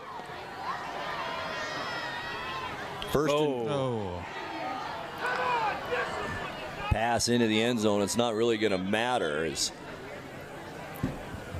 another flag on the field. That's a problem when you got youngster and Julian Cortez out there at one wing back, and then you got Landon Moore, the other wing back, and they both go in motion at each other at the same exact time. Can't do that. Nope. Get the illegal shift call. Back them up a few more. What number penalty is this now? That was number 8. In the first half on Eastmont, and it's 7-0 lead here, but it's really hampered a couple of these drives, these penalties for Eastmont. This by far their best drive of the night. They started out from the 3-yard, their own 3-yard line. Own one. Oh yeah. Yeah. Right. They've added down to the 7-yard line. That's where they need to get to. First and goal to go, Wildcats. Ball is at the 22. Yeah, it's goal, 1st and goal. They had a 1st and goal at the 7. All right, Gale going to throw it into the end zone. Ruffins there for the touchdown, just over the outstretched arms of Kyson Thomas, 22 yards. Ruffins and the Wildcat reception from Luke Gale and an Eastmont touchdown. So that's the 2nd touchdown for Ruffins tonight. Prior to that play, you saw Luke Gale emphatically talking to Coach Don on the sideline. He saw something that he wanted to try there. And again, Moses Lake shifted their coverage there, a little more zone, but the safety came up to cover the over, which freed up that outside rough and slant. And Grant, you love that play action. That held the defense just enough. Best play in football. Here's the kick. It's up, and it's good. 1 minute exactly left to go in the second quarter. Eastmont 14 and Moses Lake nothing. We'll be back in 60 seconds. Stay with us. At Kennedy Group, we understand that buying and selling is more than a transaction, and it's more than just a house. This is where you will gather with friends and family, and where a lifetime of memories will be made. But buying a home is more than memories. Oftentimes, it's your biggest financial decision. The agents at Kennedy Group understand this and provide real estate advice based on your goals and dreams. Call us today, and let's find your happy place. Meet the Move Meter from Coldwell Banker. Just enter any 2 cities and see how a potential move scores based on cost of living and more. Let's make your dream place a reality. Meet the Move Meter from Coldwell Banker. Just enter any 2 cities and see how a potential move scores based on cost of living and more. Let's make your dream place a reality.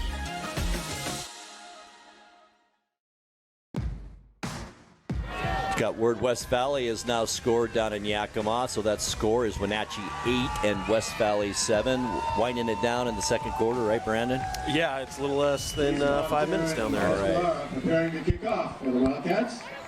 All right, here's the kick by Eastmont, a short pooch kick. Can't really say that I blame him, and it's taken by an up man at about the 40 and going to rumble down to the 42-yard line. So 54 seconds for this team. And they're certainly capable with this offense to move it down the field. They'll have a good field position at their own 42-yard line. Moses Lake has moved the ball really well.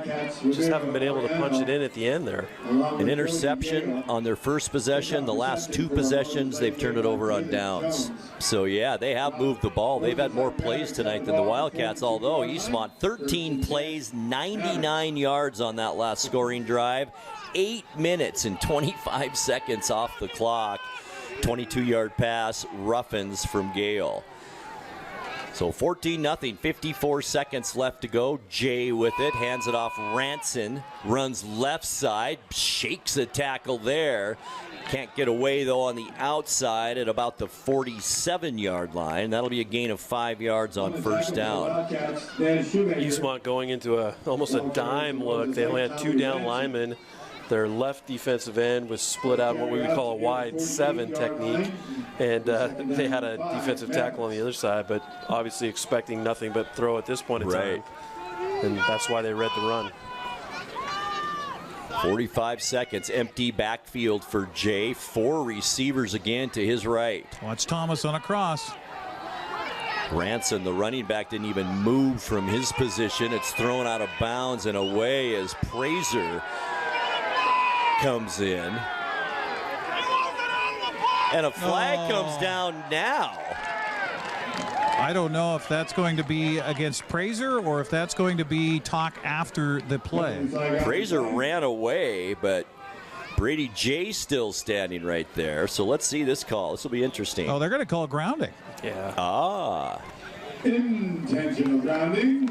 Second one of the ball game called against Jay.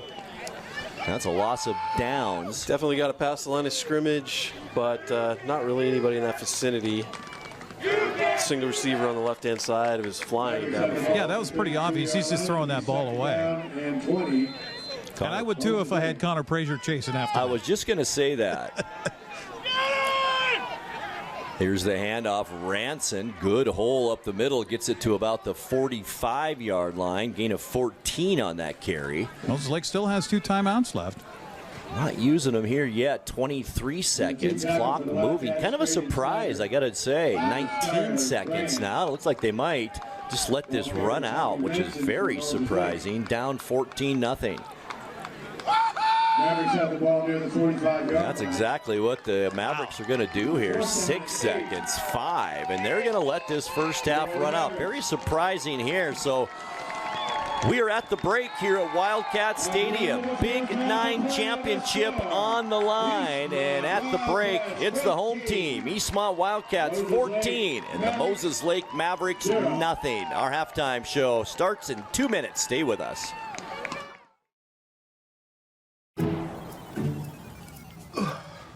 Hey man, how's your arm?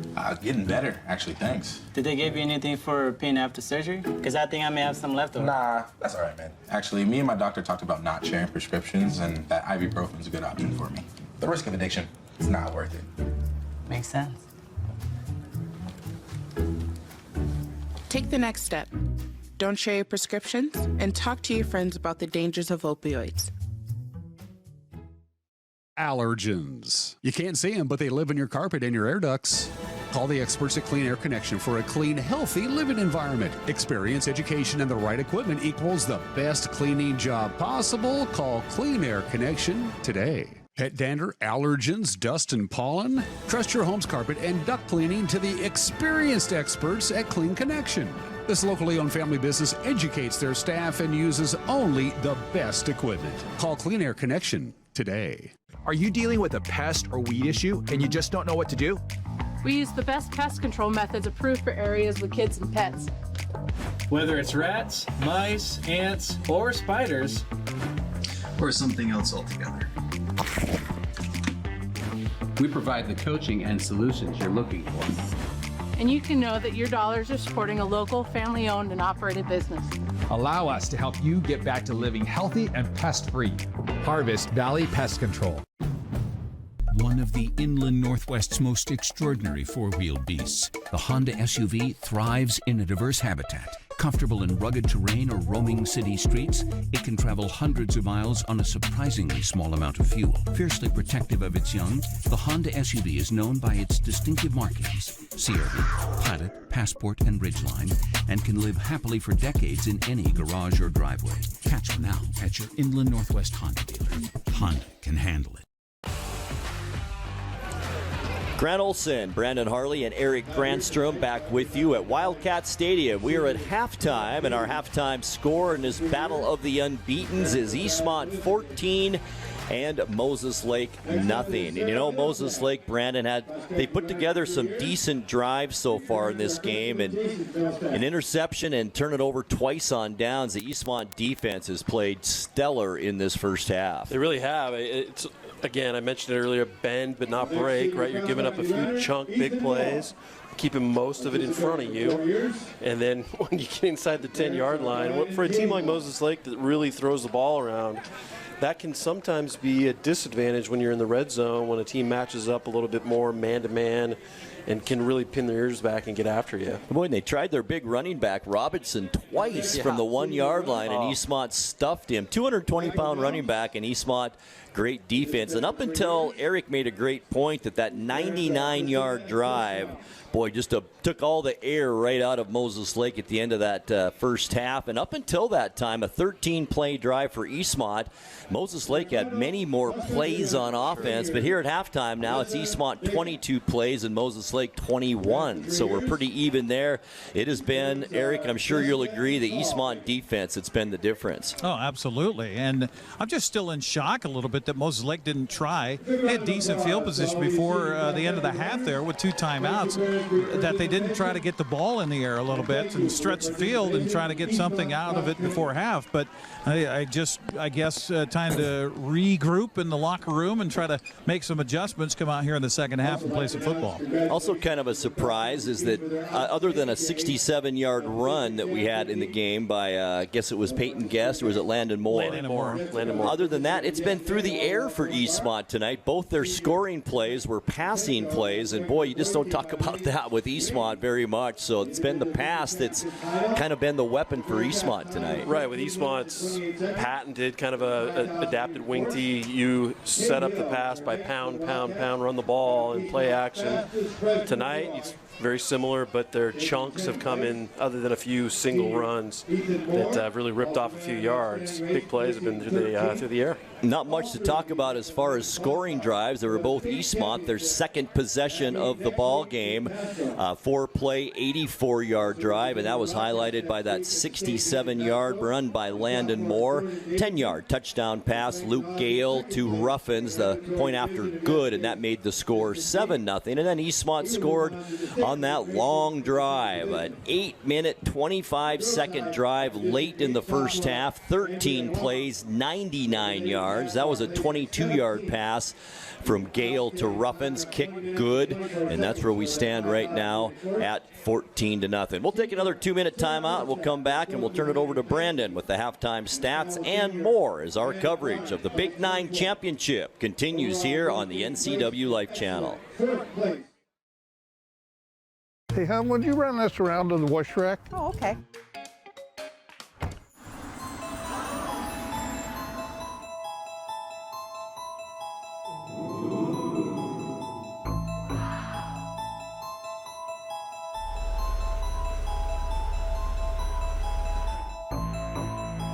Hey, hon, what happened? They shrunk the truck. The all-new mid-size Canyon is now available at Sangster Motors.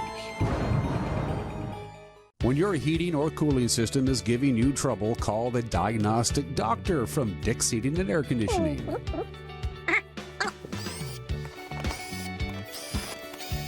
Here's the culprit right here.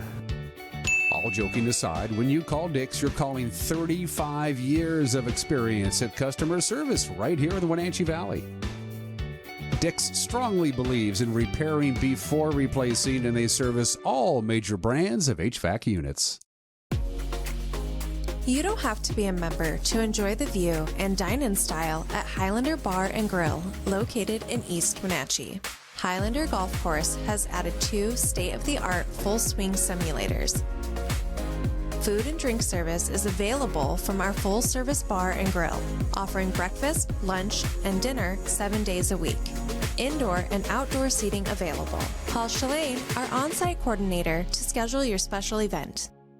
This is Grace, and this is her world record-holding guinea pig with an iconic name, Abby. She currently holds the Guinness World Record for the highest bar jump by a guinea pig. I ride horses and I jump, so I kind of thought it'd be interesting to teach my guinea pig to jump like my horse does. One day she came out of her room and looked at us, and I said, "Did you get it?" And she said, "Yeah, we got it." After we won our award, we came to Abby's to celebrate. We are back at Wildcat Stadium, and we're at the half. The battle of the unbeatens here at Wildcat Stadium tonight. The 8-0 Eastmont Wildcats and the 8-0 Moses Lake Mavericks. And at the break, it's Eastmont 14 and Moses Lake nothing. And it's been, well, a defensive battle because, you know, the run, it worked on that long run. But other than that, Moses Lake's done a pretty nice job, especially against Gunnar Peterson. You'll talk about that here in a bit. But they've pretty much stopped the best running back in the Big 9 so far in this first half. They legitimately have. Yeah. I think they've toted the rock 5 times for a total of 1 yard, a couple losses there. So they've really focused on making sure that they make the other players on Eastmont's offense beat them.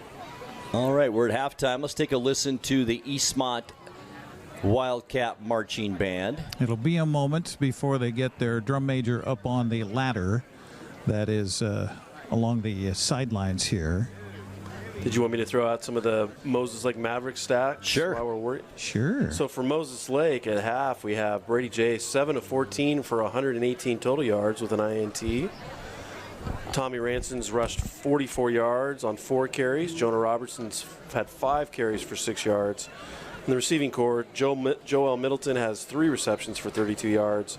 Kyson Thomas limited to 1 catch, a big 20-yard reception. And Keston Roylance has 3 catches for 54 yards. Yeah, he's been kind of their sneaky guy. Once again, we saw him be productive against Wenatchee earlier this season. And the big fella getting the mismatch on the DBs. I wonder, as we look into that second half here, Brandon, if that's something they might try to take advantage of even more so. Right. Obviously, the defense for Eastmont is focused on Kyson Thomas, much like Moses Lake is on Gunnar Peterson. All right. Before we get to the Eastmont stats, let's watch and listen to the Eastmont marching band here at halftime as Eastmont leads it over Moses Lake 14-0.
There you go, the Eastmont High School Marching Band here at halftime at Wildcat Stadium, where Eastmont leads it 14-0 over Moses Lake in this battle for the Big Nine Championship, along with Grant Olson and Brandon Harle. I'm Eric Granstrom here on the NCWLIFE Channel. Well, Brandon, let's talk about the numbers as far as Eastmont was concerned in that first half. Yeah, they definitely controlled the ball for a lot more time, and Luke Gale was instrumental in that, going 6 for 8 for 109 yards and 2 touchdowns. Very efficient and deadly. Gunnar Peterson only had, as we said right before the band play, has had 5 carries for about a yard, but his big quick hit was on that screen play that really extended that long drive. He had 1 catch for 37 yards. The other backs for Eastmont, Peyton Guess has 7 carries for 32, and Landon Moore unofficially has 2 for 70, one of those coming on that big sweeper on the left side in the first quarter for 67 yards. Adrian Ruffins has 2 catches for 2 touchdowns, and as we said before, Gunnar Peterson's 1 big screen reception was a big part of that long drive that started out at the 1-yard line, Grant. And that was a nice play by Peterson on that play for sure. And that was his best moment in that first half. All right, we'll take another 2-minute timeout. When we come back, we'll talk about keys to the second half as our coverage continues of Big Nine football right after this. Hi, everybody. Dan Coos alongside Jesse Coble from Alpine Air. There's ice on my heat pump and under my heat pump. Well, ice under your heat pump is normal. When we go into a defrost cycle, it melts the frost off, creates water, which freezes to the ground. Ice around your heat pump is a thing that you should probably give us a call about. Turn to the experts at Carrier and Alpine Air for heat and air. Call Alpine Air. Thanks, Jesse. Thanks.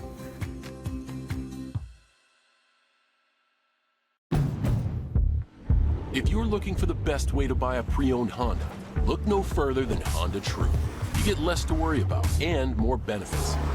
Choose from 3 different tiers with up to 10 model years of Honda vehicles, inspected by a Honda-trained technician. Discover why Honda True means less compromise and more of what you love about Honda. Apple Valley Honda, your local Honda dealer in East Wenatchee. The Wenatchee Valley. Here, most of us really enjoy the great outdoors, and most of us try to make the most of our natural resources. Here at Apple Valley Honda, we know that for generations, we have harnessed nature to sustainably power the West, and we are proud to be part of that tradition as an environmentally green dealership award winner. Being a green dealership means Apple Valley Honda has reduced our overall environmental impact. We are so proud to live in this wonderful community. 8 different political campaigns, 16 candidates, 3 cities deciding their future. NCWLIFE wants you to be informed when you cast your ballot in this November's election. That's why we're sitting down with candidates across the ballot for mayor, city council, and school board to talk through the issues and help you make the best choice. Look for those interviews right here on this channel starting October 22nd and on our website, ncwlife.com.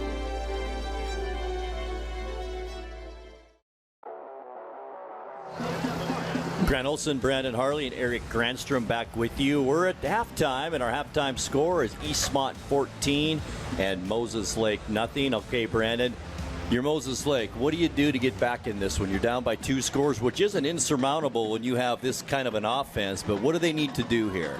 Well, obviously you want to try to get the big play, but once you get inside that red zone and Eastmont's able to kind of get their coverages dialed in, you got to finish. So you're going to get the ball as they deferred from the first half. I want to see how they react to being down 14. Sometimes these teams that have scored a lot of points and are used to being up, they try to do too much too fast, and that's when you might see some turnovers. And you know, both teams will say this. They haven't seen a team like the other one tonight all season long, so this is kind of a new territory for these teams. Moses Lake is in fantastic field position in that first half. One possession in Eastmont territory, couldn't get any points out of it. Yeah, I'm sure they're not used to doing that. Right. Moses Lake is used to the big play, so sometimes when you get those big play touchdowns that go for 50, 60 yards, you lean on those a little bit. When you get down inside the red zone, you're not as used to having to score in that way. And, you know, if you're Coach Don, you have a 14-point lead now going into the second half. They've mixed it up pretty nicely tonight. Do you keep that up? Do you try and get Peterson more involved here in the run game? I think you still try to give him the ball. You make Moses Lake commit to stopping him. At this point, he's the best running back in the Big Nine, one of the best running backs in the state. If that means Moses Lake has to focus on him, that's going to free up a couple other guys. You still lean on your best player. And that may explain that Peyton Guest 67-yard run around the end, but focusing on Gunnar Peterson through the middle. Yeah. So I think we'll see a little bit more Peterson on the ground. They'll try that, stick to the game plan, but I like the way Luke Gale's throwing the ball around tonight too. Yeah, very efficient. 6 of 8 for 2 touchdowns and very efficient on that. You know, the play action pass that you like, the big screen play, which was a great call on a very third and long. And even that touch pass to Ruffins for that touchdown, he had to go over the outstretched arms of, I think, Thomas on the defensive back position. That was a nice throw as well. Right. It was interesting to see how, like I said before, emphatic. He was talking to his coach about what he saw out there, and very next play, it was a touchdown. All right, we'll take another 2-minute timeout. When we come back, it'll be third quarter action here from Wildcat Stadium. Our score at the break is Eastmont 14 and Moses Lake nothing. We're back in 2 minutes. Hondas are piggy banks on wheels. Stylish, athletic piggy banks that save you money at every glorious turn. Legendary fuel efficiency, famous for its resale value, and now with great deals including 2 years complimentary maintenance, it's your chance to get into America's best value brand. So start saving money and drive happy as a pig in. See your Inland Northwest Honda dealer today. Honda can handle it. At Confluence Health, our mission is clear: to provide exceptional care for our community. We believe in healthcare that's personal and local because we're just like you, members of this great community. We are Confluence. Local care by and for our community. Local care by and for our community. Local care by and for our community. We are Confluence.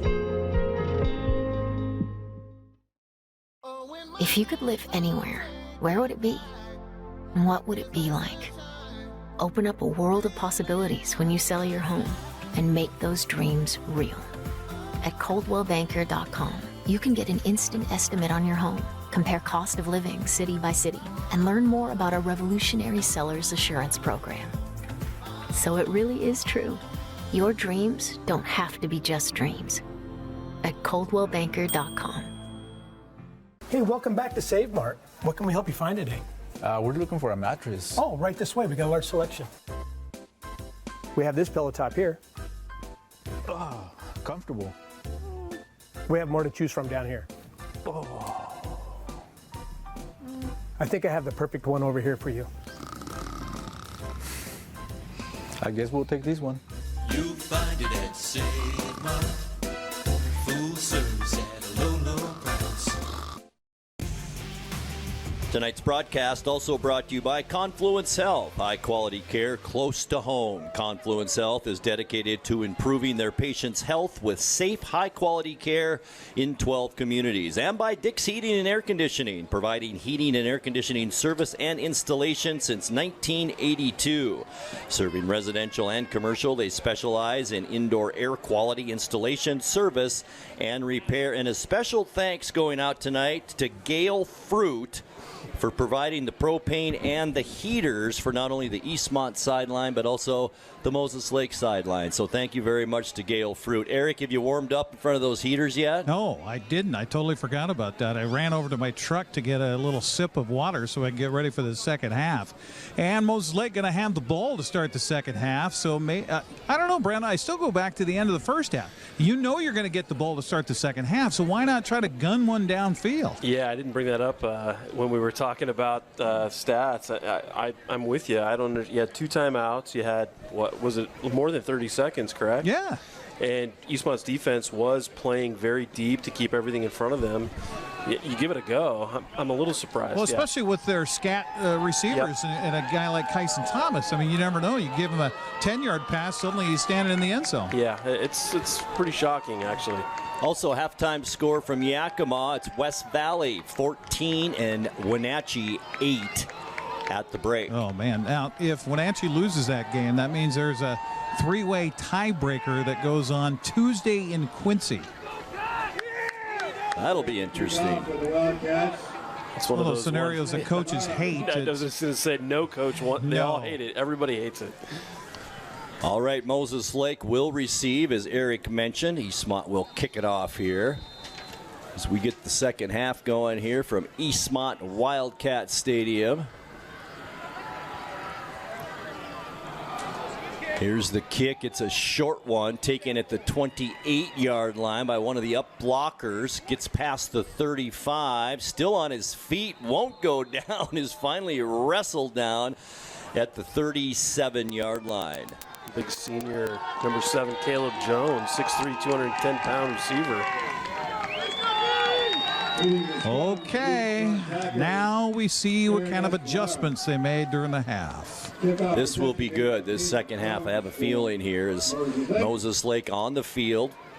Once again, an interception and turn it over on downs twice and actually just let the clock run out then on their 4th possession late in that first half. So here we go, Brady Jay in shotgun, empty backfield, 5 receivers in this offensive set for the Mavericks.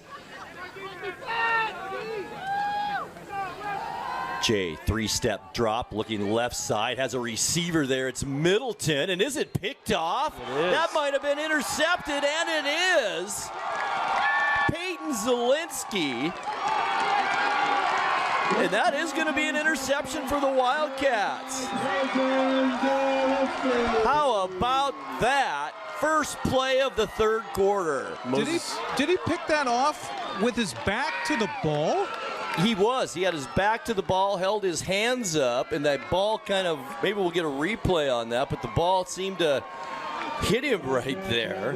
Eastmont got the look, Moses Lake got the look they want. 3 receivers to the right. The boundary side, Eastmont's going into man coverage, and Moses Lake had 2 receivers to that side, so Brady Jay saw the one-on-one coverage that he wanted. And an incredible play by the Eastmont defensive back. How about the freshman? Yeah. That's something. Eastmont now with it at their own 39-yard line. Still just underway, third quarter. Oh, there it is. Halfback pass down the field, wide open receiver in for the touchdown is Ruffins. Adrian Ruffins on that pass, and I believe it was Bodie Yale, right? Number 32 with the halfback pass. Touchdown, Eastmont, 61 yards. Yale is a pitcher for the baseball team. He's got an arm on him, and boy, did he show it right there. Wow. We talked early in the game about how Coach Don likes to take a chance from time to time in big games, and there you see the halfback pass. Just like that. Adrian Ruffins, 3 catches tonight, 3 touchdowns. That's right. Eastmont.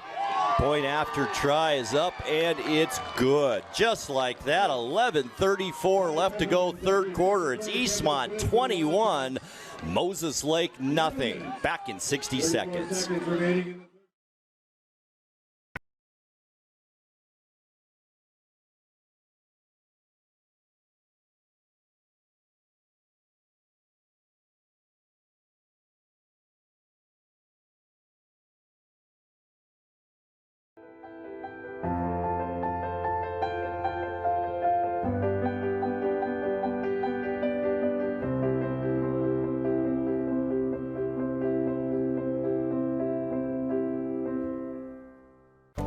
The agents of Kennedy Real Estate Group are committed to providing the ideal client experience.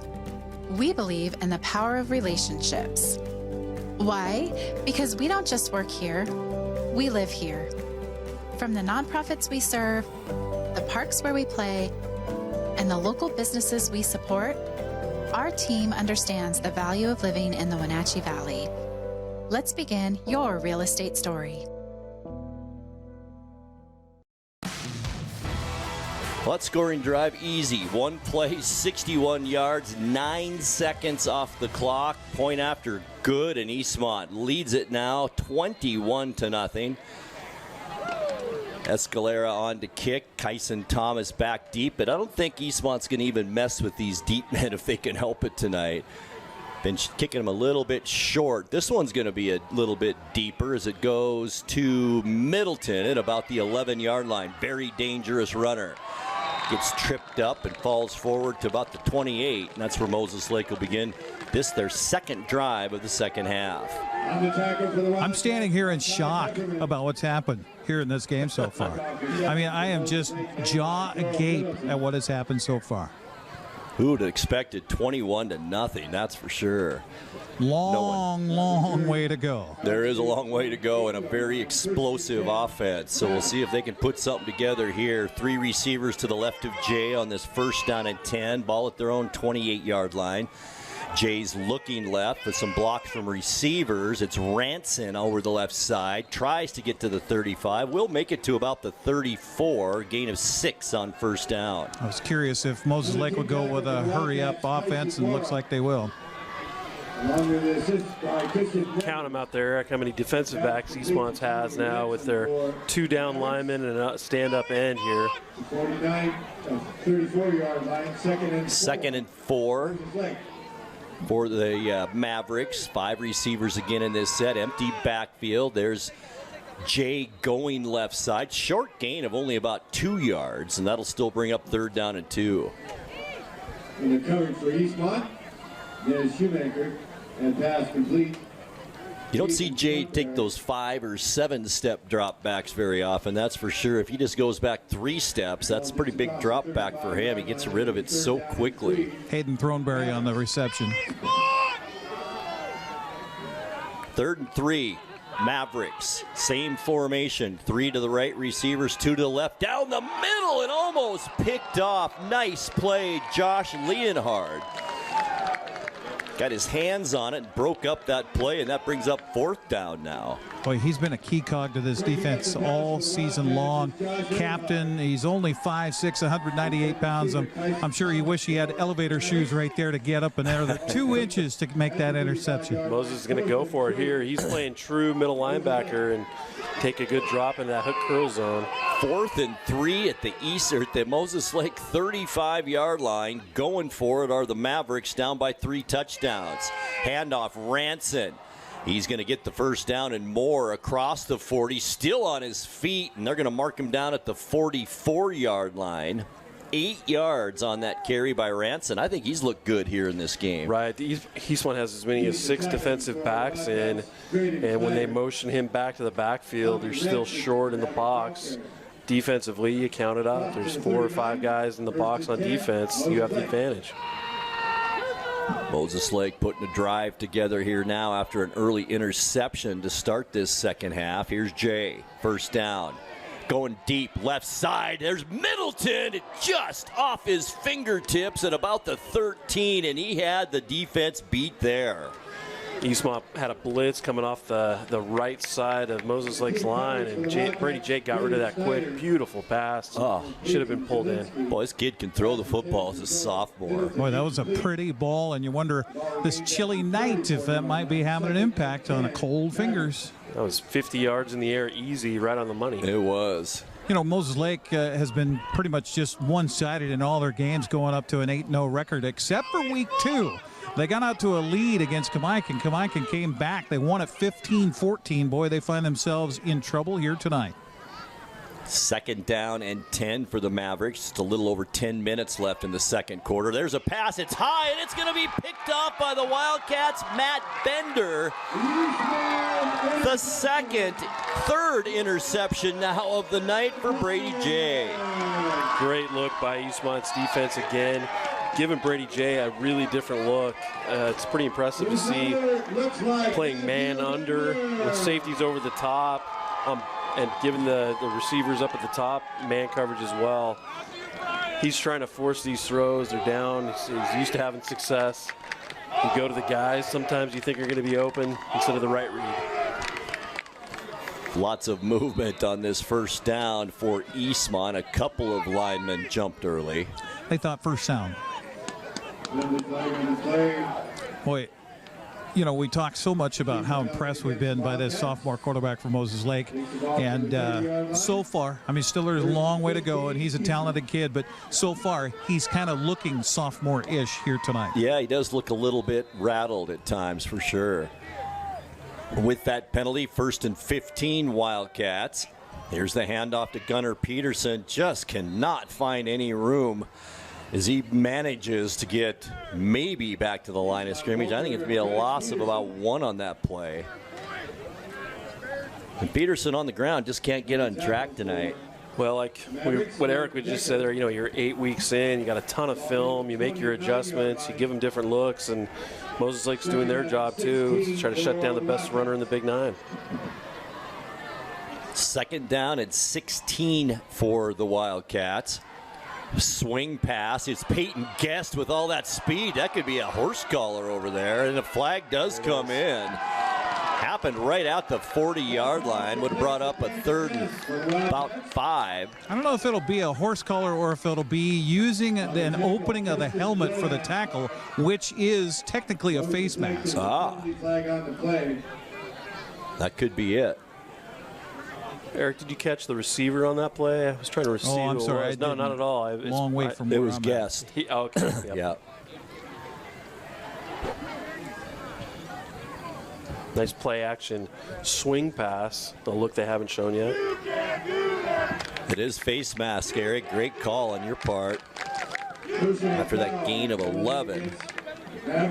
That'll give Eastmont field position in Maverick territory at the 45-yard line. Eastmont with a 21-0 lead in this battle of the unbeatens here in the Big 9 Conference. Is that only the, 3rd penalty against Moses Lake tonight? Yep, that's what I have. 1st and 10, Wildcats. Handoff, it's Moore left side, looks for blocks, cuts it back inside. Might be another hold. Peterson battling a big offensive lineman. And I mean big, Eduardo Uribe. And it will be a hold on the Wildcats. On the tackle, Brady Ritchie for the Mavericks. I see we have our fan in the stands. And according to him, I guess it's okay if you hold if it's behind the play. Yeah. No. Just can't hold it anywhere. So that'll move the ball back to midfield into Eastmont territory at the 44-yard line. You know what we call that, Grant, in the officiating world? What do you call that? An unfair competitive advantage. I like that. The offensive linemen don't like that. 1st and 20 now for the Wildcats. 8:52 left in the third. Clock moving. Eastmont with the 3-touchdown lead. Gale under center with Peterson in there behind him. Guest in motion. Guest gets the handoff, tries that right side, has the speed. Can he get the corner? Does just turn, but a short gain of only about 3 yards for Guest on that carry. Well, you really get a sense here at field level how fast these players are. And Peyton Guest shot out of a cannon there, but then you got Kyson Thomas on the other side who's just as fast. You watch these guys in the spring run track, and they're running track here tonight at Wildcat Stadium. And that's also, I've noticed, the second time that Connor Reed, number 55, the lineman for Moses Lake, has kind of read that play twice now from his off defensive line position. All right, 2nd down, 18 now. The ball at the 47 for Eastmont. Fake handoff Peterson. Here's Landon Moore. Stutter step. Nice move to the 40. The first down yardage all the way down to the Maverick 36. A gain of 11 on that play. Oh, make that 14, I should say. So that'll be same play action screen sweep. Kind of bubble look. Gave him big advantage here. You got him into 3rd and 2. Is that what we're looking at? 3rd and 2 is right. Ball at the Maverick 37. Jace Travato splitting out left side. There's Jackson West now short side of the field, left side of Gale with Peterson in the backfield. Big 3rd down here, handoff. It's Cortez instead. Nice cut move inside. That got him the first down and more as he rumbles his way inside the 30 to about the 29. And a nice gain of 8 for Cortez on that carry. For Moses Lake, Connor Majors. You know, they're moving the sticks, Brandon, keeping the chains moving. Also, the clock continues to move. Now we're at 7:44 here in the 3rd quarter. I don't know if you noticed, but Luke Gale, when he takes the breaks the huddle, his eyes are up on the game clock right away, and he doesn't get under center until at least 10 seconds left on the clock. That's pretty smart football. That's what Eastmont does. You play with a lead, you take the clock down as low as you can. 1st and 10 at the 29-yard line of Moses Lake. Handoff Peterson up the middle, kind of sidewinds his way to about the 28. Think they're going to give him the 27, so short gain of only 2 yards again for Peterson on that carry. Well, give credit to Moses Lake's inside play on those inside runs by Peterson. They have just stopped it, period, all night long. I think it's, you mentioned it earlier, it's Uribe in there, Eric, the big senior, 6'3", 285-pound nose tackle, and he's done a whale of a job on defense. 2nd down and 9. Eastmont at the Moses Lake 27-yard line. 6:47 left in the 3rd. Cortez motion. Gale quick drop back, goes left side. There's Travato. Rolls his way to about the 13-yard line. I think that's going to be enough for another Eastmont 1st down. Yeah, good call by the official right here, because as he came down, as the tackler was trying to make the tackler was underneath Travato. He spun over the top of him, was able to get another half yard and get that 1st down. 10 yards on that play, and Eastmont now inside the red zone at the 18-yard line.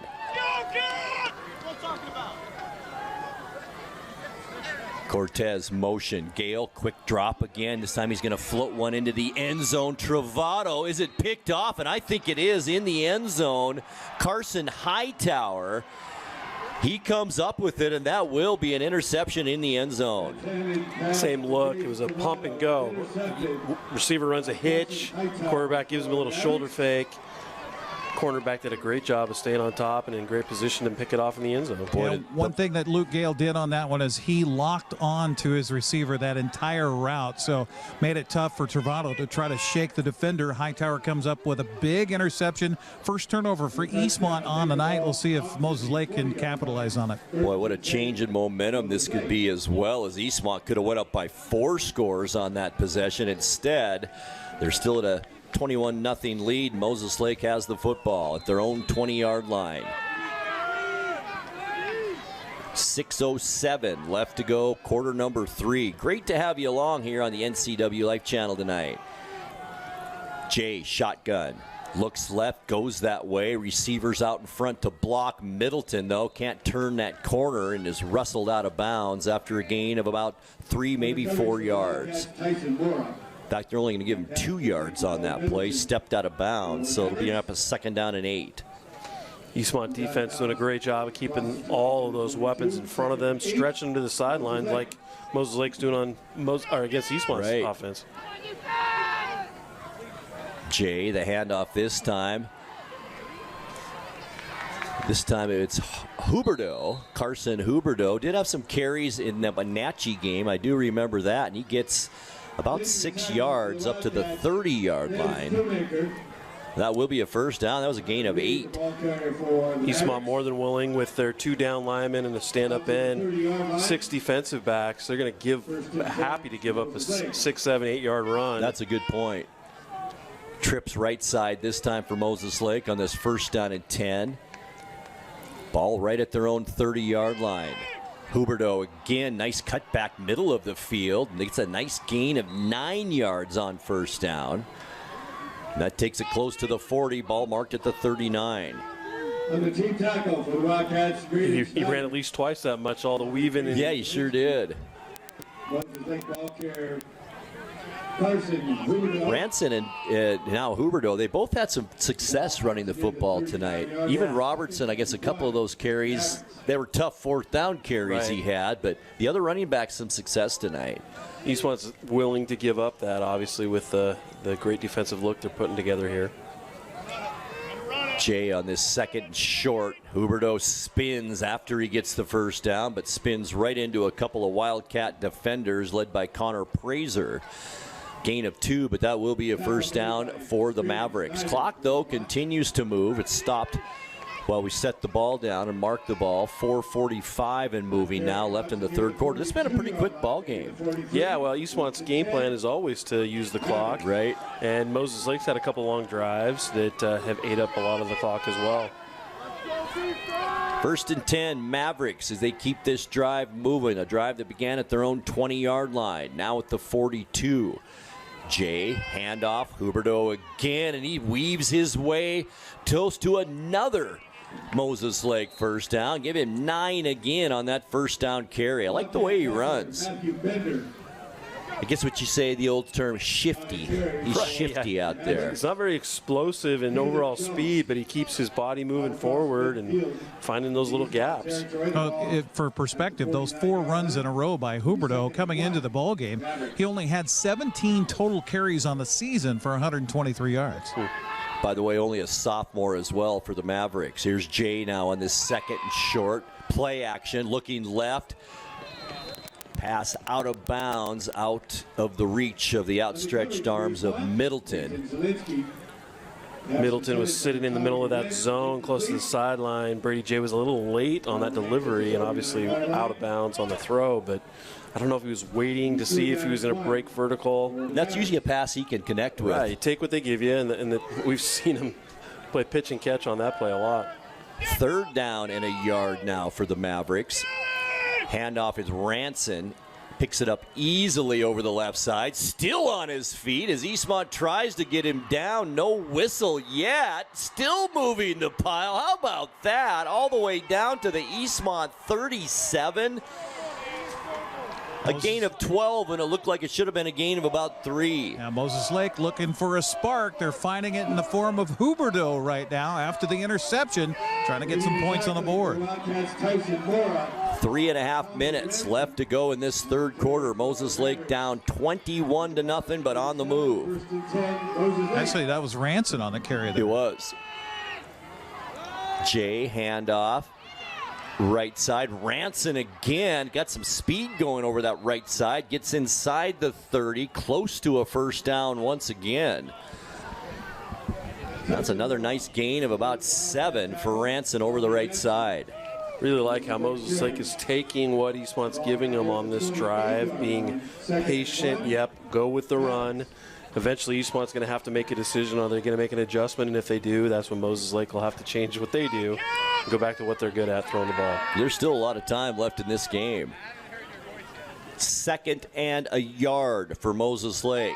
Fake to Ranson. Pass over the middle. Wide open is Thomas. A flag is down, though, in the backfield, and this might be coming back. You're going to get a hold. They're going to get Connor Reed for cutting down the defender that was coming in on that side for Eastmont, so that'll wipe out the touchdown of the night for Moses Lake. Which would have been their first score of the ball game, and it's coming back. Big break for Eastmont with 2:39 now left in the third quarter. Skylar Bryant was trying to put the pressure on the quarterback from his right defensive end position, but was cut down there and held by Connor Reed. Referees step it off, and the ball will be placed at the Eastmont 38-yard line. But even with that penalty called and the ball coming back here, that's going to linger in the minds of the Eastmont defenders. They just scored on you. Right. 2nd and 11. Handoff, Ranson, big hole left side again as he gets across the 25 and first down territory. It will be a first down. On the tackle for the Wildcats, Josh Leonhardt. Be marked at the 24-yard line. Ranson's having a nice ball game here tonight. With Eastmont's only 2 down linemen, they're easily able to run that power play over and over again. Still going with the 2 down linemen on defense. Play action again. Jay left side. Zielinski on coverage, and he's going to be called for the interference that time. Far side of the field at about the 5-yard line.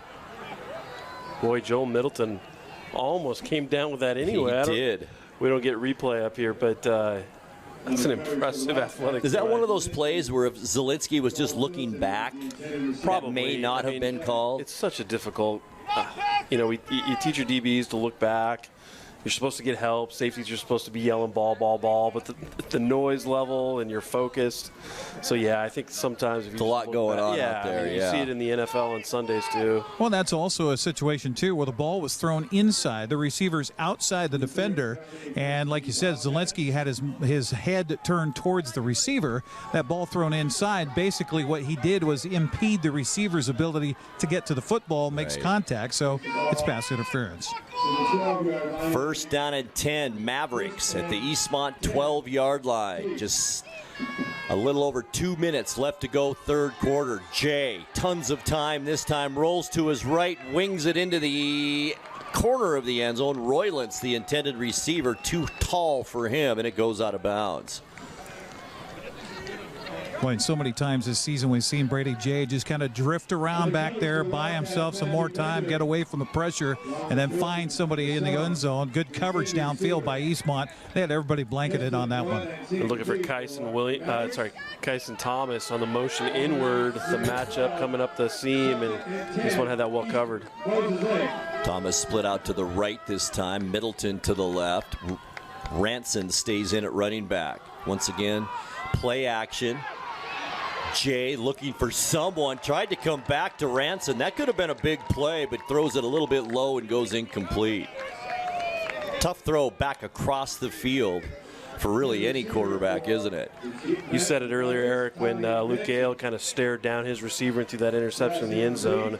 Brady Jay was doing the same thing to his single receiver up there where he's had some success. Good job by Tyson Gonzalez and Skylar Bryant coming in from the defensive ends to get some pressure there.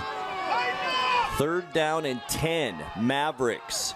Little underhand pitch this time to Ranson. Gets down to the 5-yard line. That'll be a gain of 7. And we'll bring up big fourth down play here. And boy, Eastmont has been stellar tonight on these fourth downs. They've held Moses Lake twice on downs. Well, the first time Moses Lake was sniffing the end zone, they went in the air. Last time Moses Lake was sniffing the end zone, they tried to go on the ground. I think they'll go back to the air here. See their quads look to the top here to the left side of the Moses Lake formation. Try to thin out the box. Now Ranson in motion comes behind Jay. Jay looking left, has a receiver, Roylance, and he dropped it. That was sure 6 points for the Mavericks.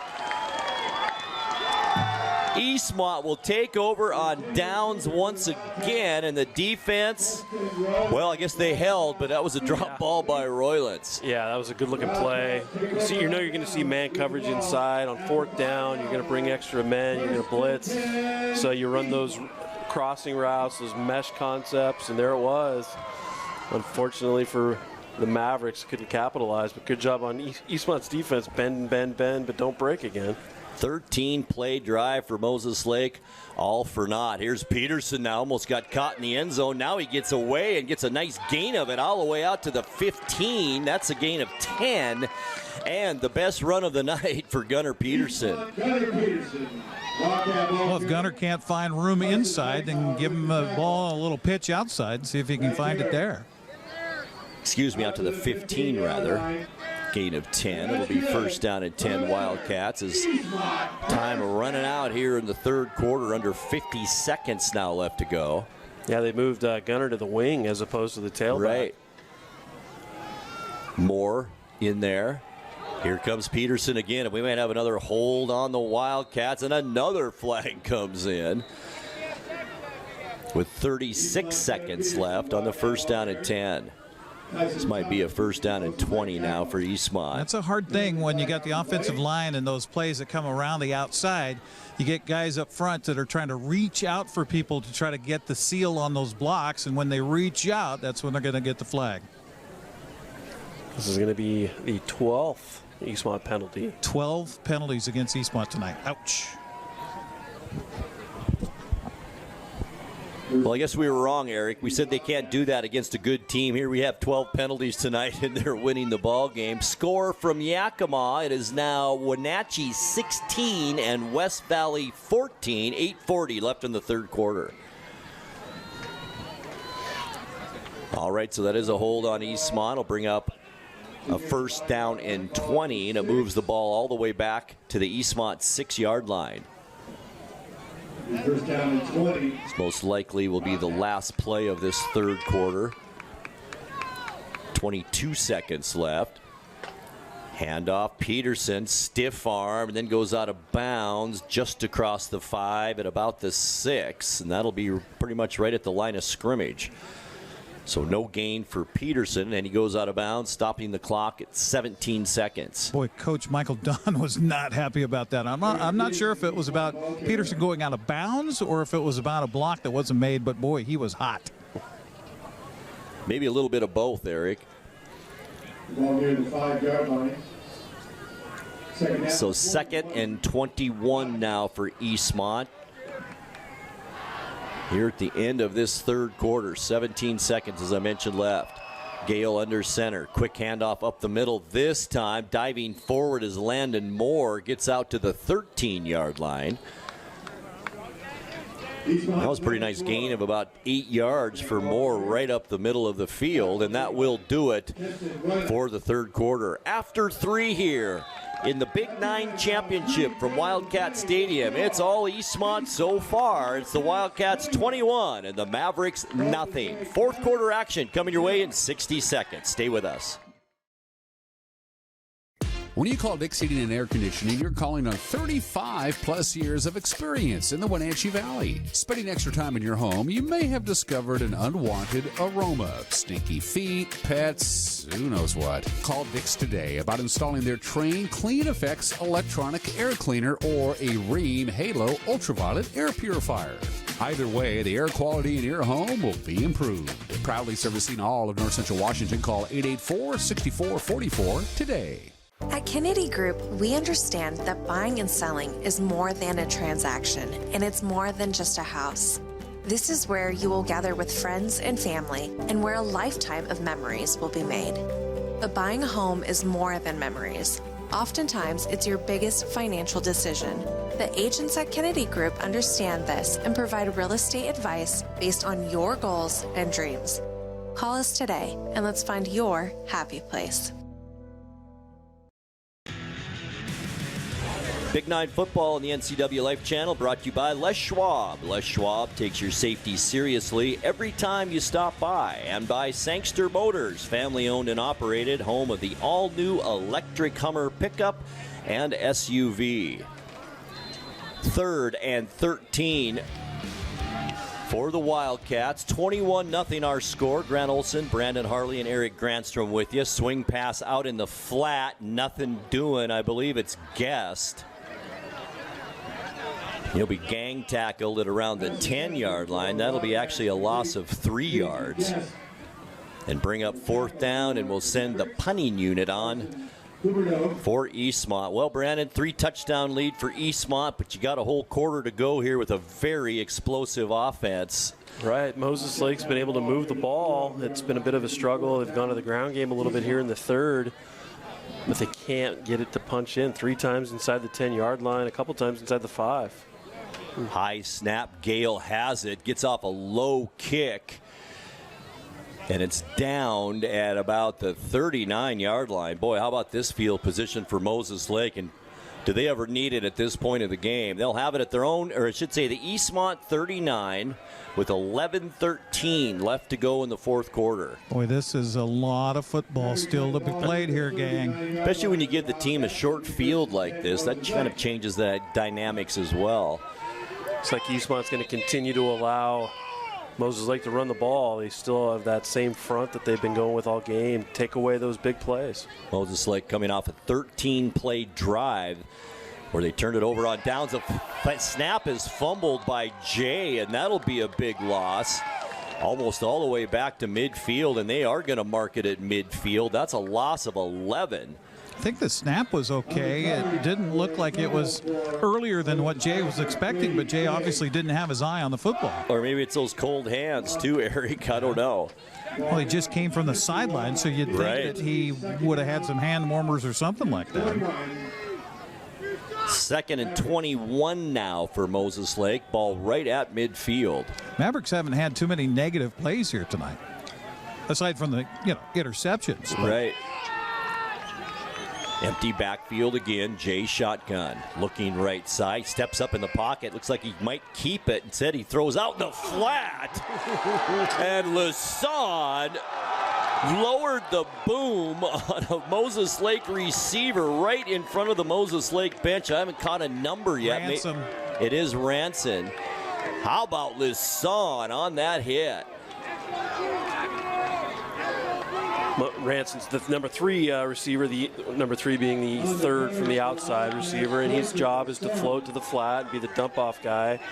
And when you're the dump-off guy, the defense can rally to you really quickly, especially when your quarterback who's scrambling, staring right at you. Well, that was a great read by Lisan, but your quarterback's got to give your receiver a chance to survive that. Kind of hung him out to dry. He locked in dry. on him and just, he led the defender right to him. So an incomplete pass that still bring up 21 yards to go for Moses Lake. 3rd and 21. Ball still at midfield. Clock shows 10:20 left to go in the 4th quarter. Jay shotgun on this 3rd and long. Running back in for protection as Jay wings it downfield. Almost a catch into triple coverage over there. Lisan, Snyder, 2 of the players in on that coverage. And now we're facing, Moses Lake is facing a 4th and 21. Matthew Bender also doing a good job playing center field, getting over there to help out on the coverage. The sophomore quarterback's just, at this point, he's super frustrated. You can see he's just throwing it up to guys that he's used to bringing down the ball for him. He has no read there. He's throwing it up to try to get yardage, and the receiver at that point had to play a little volleyball and spike it down. Frustration with a little desperation thrown in there. 4th and 21 for the Mavericks. Ball at midfield, 50-yard line. you'd expect, empty backfield again for the Mavericks. Jay, plenty of time to throw. Throws it left side downfield. Some contact at about the 11-yard line. No penalty flag. There's one in the backfield, though. Middleton wanted a penalty downfield. Instead, we might have a hold on Moses Lake. On the coverage for the Wildcats was Ned Shoemaker. Penalty flag on the play. Intended receiver Joe Middleton. Again, Brandon, just what you talked about. That's just another chuck downfield, hoping your guy comes up with the ball or you get a flag on the play. Really impressed with Eastmont's defensive game plan here. They're forcing him to do the things they want, and they're lucky they haven't picked off more. So let's see what the call is.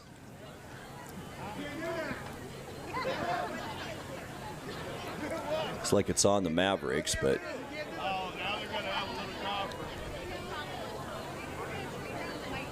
we've got issues. They've got Russ Waterman out here. I think we might have a clock issue or something along these lines. Shows 10:06 left in the fourth quarter.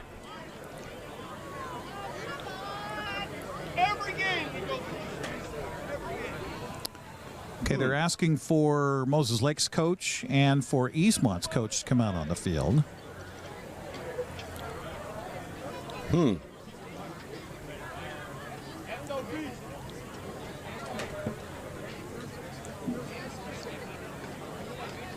Things getting a little chippy out there, maybe. I don't know. I've never seen this where they bring both coaches out on either. the field for a conference. Regardless of the outcome of this game, Eastmont Wildcats will play next Friday. Another home game, part of the district playoffs. Good shot on your screen there of that conversation going on right out at midfield. Both coaches out there with the officiating crew.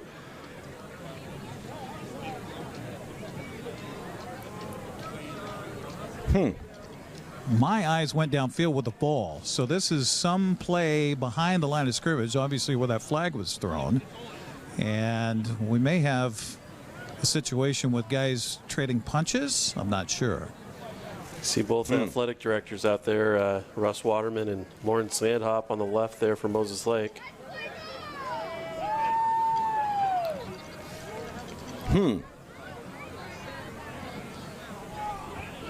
Well, let's see what we've got. Personal foul on both teams. They will offset. And I'm sure that was just a conversation to keep your teams kind of in check. Mike's coming over here. Hang on just a sec. Let's stop the game because of a racial slur. Okay, all right. Mike Penning, our referee tonight, just told us that they had to stop the game because of a racial slur.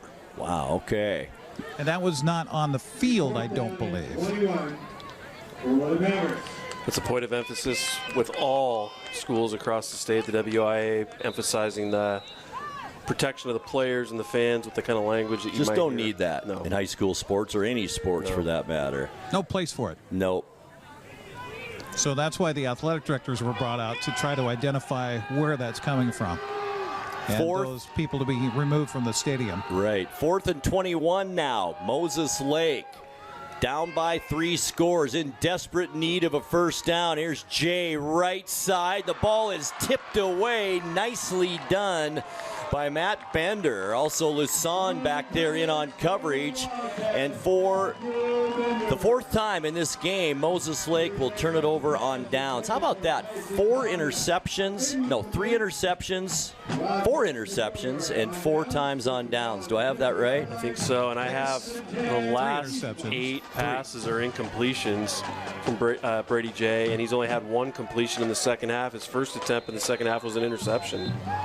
So he's incredibly frustrated. Eastmont's defensive game plan doing exactly what they'd hoped for. Exactly. And I like how Bender played that ball. Instead of trying to tip it up and try to intercept it, knock it away. Here's Peterson now on the loose. Cuts it out to the outside. Gets it all the way down to the 25-yard line. And that's a 25-yard gain for Gunnar Peterson. By far his best rushing attempt tonight. How many yards does he have now, Brandon? Total He's at about 40 in the second half. Well, that makes him the season rushing record holder now over Darren Hartgrove in 2012. He needed 23 tonight to do it. Congratulations to a great football player. Gets the handoff again, and another flag comes in the backfield. Generally where we get a holding call, and it is once again on Eastmont. On the tackle, Stops the clock with 9 minutes, 21 seconds left to go. That's their 14th penalty. The last one was a personal foul that was offset, but 14 penalties, and you're leading an undefeated team 21-0. I don't know how they can pull that off. 14 penalties against 4 turnovers, those sometimes bounce Well, that's out. true. But Moses Lake's only had about 4 penalties, right? Yep. Interesting. Those are the ones you really got to clean up. And thankfully, this is week 8 with a 21-0 lead. Week 9. Right. First down and 20 now for Eastmont. The ball is back at the 35-yard line. Screen pass set up, and boy, I don't know if the receiver even had a chance to catch that. Wrapped up immediately by the Moses Lake defender, which I don't have a 59. Or was it 69? I think 69. All right, It's Bodie Ritchie. So I got clarification on that stoppage there. There was an allegation, or at least the officials thought they heard a racial slur by one of the players on the field. So that goes down as a warning. If it happens again, the players ejected will not be able to play next week. Boy, that's big. Here's Guess now. Around the outside, kept his feet, now has all kinds of green. 10-5, touchdown, 35 yards, Peyton Guest.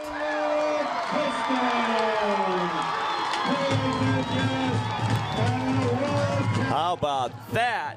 Eastmont puts up their 4th touchdown of the night. May just have put this one away with under 9 minutes left. Hate to say that, but a beautiful run by Guest.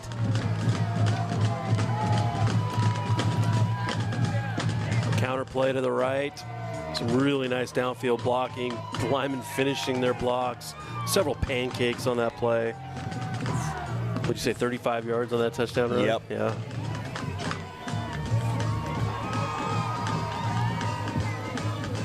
All right. Pepperman with the kick. It's up, and it is good. 8:54 left to go, 4th quarter. It's all Eastmont. The Wildcats 28, and the Moses Lake Mavericks nothing. We're back to the field in 60 seconds. The road can be a crazy place. Uh-oh! That's why Les Schwab Tires fixes brakes, steering, and more. And those guys don't. Keep driving. I'm just glad Les Schwab puts my safety first, so I can backseat drive with confidence. During our fall tire sale, save up to $250 on a set of 4 select tires. Les Schwab Tires, doing the right thing since 1952. Allergens. You can't see them, but they live in your carpet and your air ducts. Call the experts at Clean Air Connection for a clean, healthy living environment. Experience, education, and the right equipment equals the best cleaning job possible. Call Clean Air Connection today. Pet dander, allergens, dust, and pollen? Trust your home's carpet and duct cleaning to the experienced experts at Clean Connection. This locally owned family business educates their staff and uses only the best equipment. Call Clean Air Connection today. Aaron Escalera on to kick off for the Wildcats. Back deep, Middleton as well as Thomas. Looks like Middleton's going to take it at the 10-yard line. Thought about the left side, cuts it up the middle instead. So quick. Gets it all the way up to the 30-yard line. Nice 20-yard return for Middleton as Moses Lake takes over on offense. By the way, that Eastmont drive, 3 plays, 50 yards, 1:05 off the clock. 35-yard run by Peyton Guest. The kick good, and we are at 28-0. As Moses Lake and the offense back out on the field. 8:46 left to go, 4th quarter. Jade shotgun, hands it off. Ranson, right side, nowhere to go this time, and we've got a flag. Nez Schumacher, a nice tackle. Team tackle for the Wildcats, Nez Schumacher. Officials' radar is on high alert right now for everything. So if you do anything outside the boundaries of just make it a tackle, make it a play, they're going to call you. Another personal foul on Eastmont. Didn't see that at all. But well, he tried to rip at the football at the end of the play there. And the officials are watching them all very carefully right now. If I'm the coaching staff for both sides, if you want to have your players available to play next week in those crossover games, you got to really watch your P's and Q's right now. Yeah, Moses Lake's still in it. This is not the end of their season.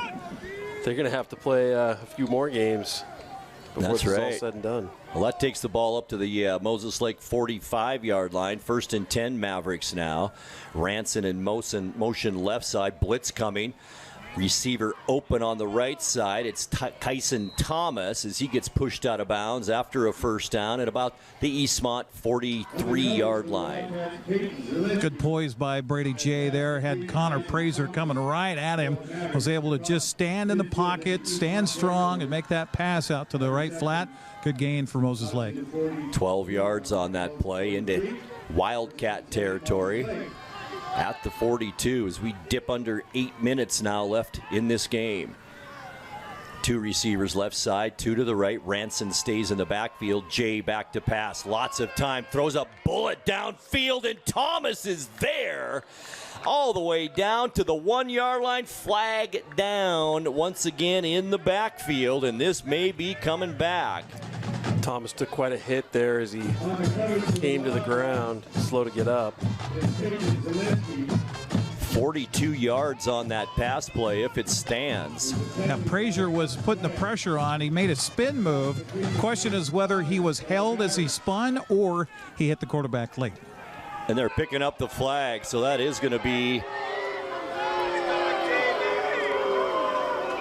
a 41-yard play.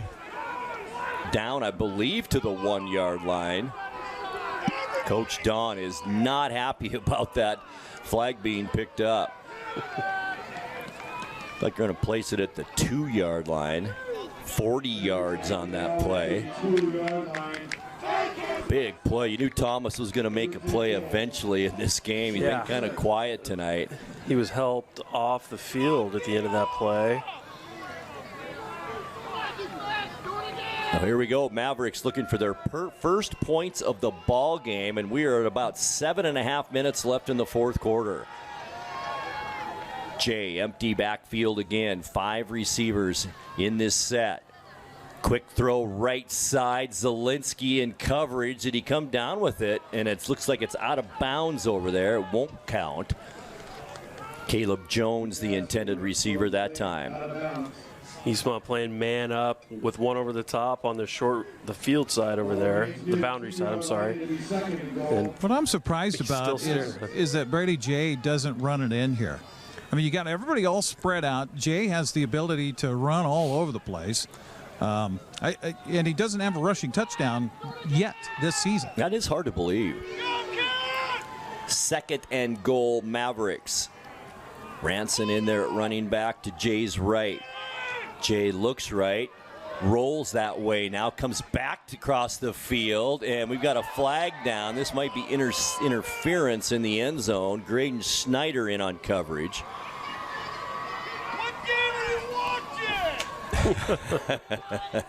There's our favorite fan again. Not agreeing with that call, but that's going to be half the distance, which won't be a big gain for Moses Lake. Sometimes it's when that flag comes from behind in the end zone. Eric, you can maybe speak to this too. They can see the hands holding onto the back of a receiver when he's trying to break away. Exactly. And that's a half the distance call. That's not a 1-yard line, like in the NFL when it's a pass interference in the end zone.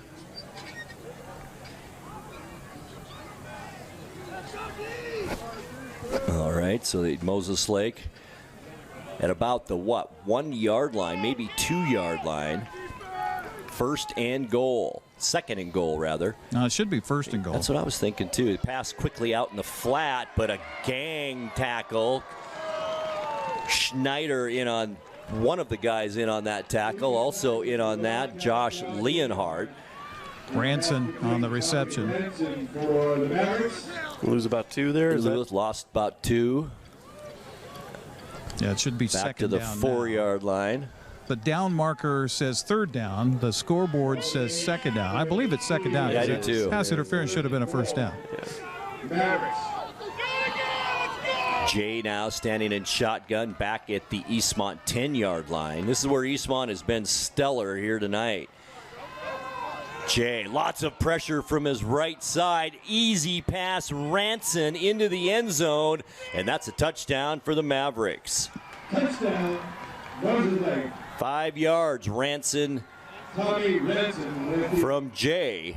And Moses Lake finally on the board here with 6:35 left to go in the ball game. There's that man route, the man beater that they run under there with the mesh concept, the crossing pattern to freeze up a receiver to be that open. Look at the swinging gate for a 2-point look here. Interesting. It's Thomas, why not? He's fast, throws it into the end zone, and I think he found his receiver there. He does, and that 2-point conversion will be good. And a nice play by Moses Lake. Not over. 6:35 left to go, fourth quarter. Eastmont 28 and the Moses Lake Mavericks 8. Our broadcast tonight brought to you by Global Car Care. Your vehicle is their #1 priority. Diesels and European cars are their specialty. Pick up and drop off is available. Stop by their website, globalcarcare.net. Also by Harvest Valley Pest Control, living healthy, local, and pest-free. You can rest assured Harvest Valley Pest Control uses kid and pet-safe material around your home or office. Call Harvest Valley Pest Control today for your free estimate. And that number is 509-423-2207. So that drive, 5 plays, 70 yards, 2 minutes and 11 seconds off the clock. 2-point conversion, good. 5-yard touchdown, by the way, Ranson from Jay. And we may have a new ball game now, 28-8 our score. Eastmont anticipating the onside kick, has the hands team out there on the kick return. Moses Lake looks like they're going to attack this real quick.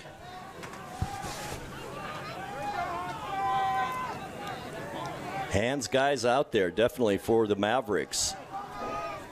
Tyson Thomas out there, Ranson as well. Huberto. And we could see, we haven't seen a lot of onside kicks this year, that's for sure. So here we go. It's pooched and a nice catch at about the 48-yard line. Right to him, Landon Moore. And Eastmont will have themselves some great field position after that onside kick. This is a tough play. Your kicker practices that a lot. You know, you got a lot of people staring at you. The game's not going the way you want, and next thing you know, you fire one right at the guy. He catches it, drops down. So Eastmont will have it at their own 49-yard line. First down at 10, 6:34 left in the fourth quarter in this 20-point ball game. Eastmont up by 28-8. Here's a nice run up the middle. It's Gunnar Peterson across the 40 to the 37-yard line. 12 yards on that carry for Peterson. And we've got a Maverick down on the field. Boy, not moving much out there either. Is that 56, Gavin Ryer, maybe? Can't tell. It is a 6. I see that, Eric. I didn't catch that first number. Boy, he's not moving much. I think it's 86. Is that Roylance? He was right on the bottom of the tackle where all the bodies came down on top of him. 12 yards on that run by Gunnar Peterson. Here's a score from Yakima, and it's a close one. 5:42 left in the fourth quarter. It's Wenatchee 23 and West Valley 21.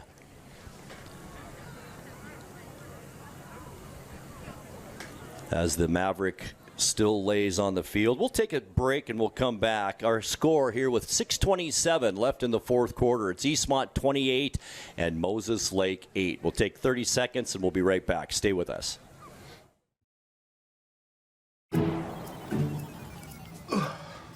Hey man, how's it going?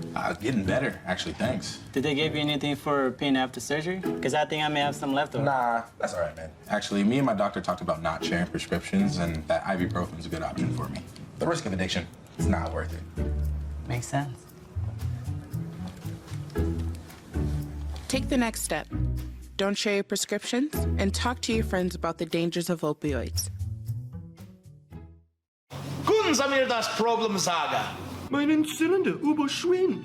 Flute, ich habe mein Fugen verloren. Keine Sorge. Global Car Care. We speak your car's language. Fragenschlüssel.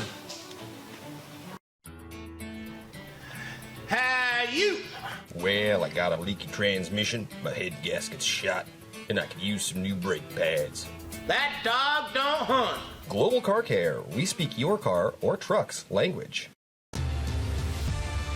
All right, we are back, and as you can see, the injured Maverick still on the field, now up to his feet, and it is Roylance, I believe, number 86, Keston Roylance, the 6'1", 180-pound senior. And it is, as he comes off under his own power now. Good to see.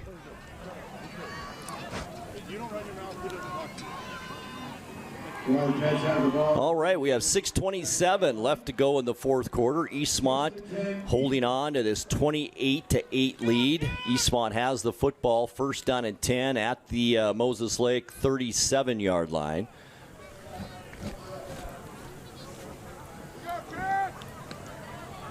Place got quiet in a hurry, didn't it? Certainly did. The Eastmont crowd ready to watch Gunnar Peterson tote the rock a few more times here and run that clock down. All right, here we go. We're ready to play some football again. As I mentioned, first and 10 for the Wildcats. Into Maverick territory at the 37.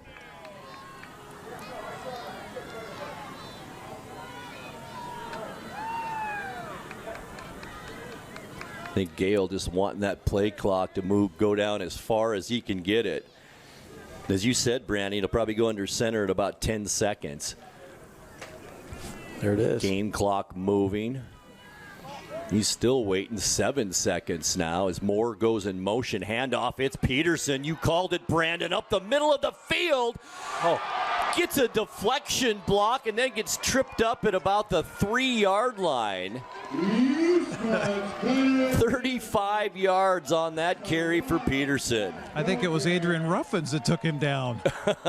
It was downfield block, and he got caught up in the wash there right after he gave a good stiff arm to that Maverick DB. Take it down to about the 3-yard line. First and goal for Eastmont. Under 5.5 minutes left. Trying to put this one away right here. Any guess who's going to get the rock here? I'm guessing Gunnar Peterson. I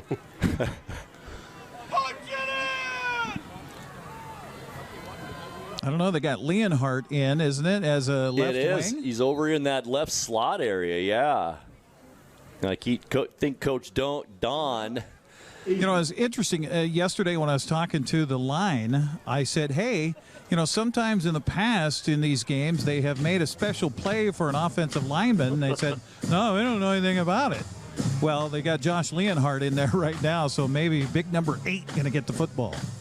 Tonight's broadcast brought to you by the Highlander Golf Course and Grill. Plan your next tournament and event today. Call the Pro Shop today to schedule your time on the Full Swing S4 widescreen golf simulators. Highlander phone number 509-884-4653. Also by the Inland Northwest Honda dealers, including Apple Valley Honda in East Wenatchee. All right, 5:09 left to go in this one. Eastmont trying to move to 9-0 on the season. Hand the Moses Lake Mavericks their first loss of the season.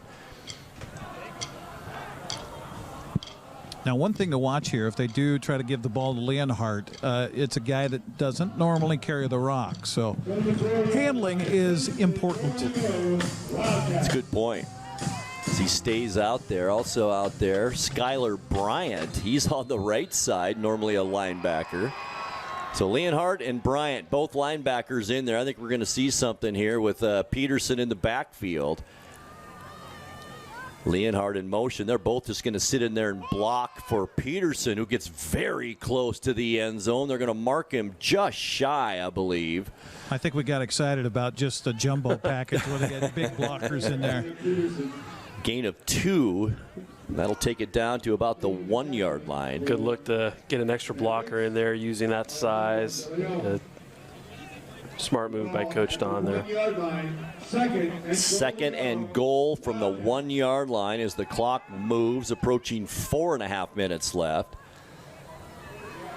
Pretty much the same formation. Leonhardt, Bryant stay out there with Peterson in the backfield. Same play. This time Gale's going to keep it. Reaches over. The ball comes loose, but I think that's already in for a touchdown, and it should be. Not sure what they were looking at. Yeah, it was easy to see. Yeah, it was a touchdown. 1 yard, Luke Gale.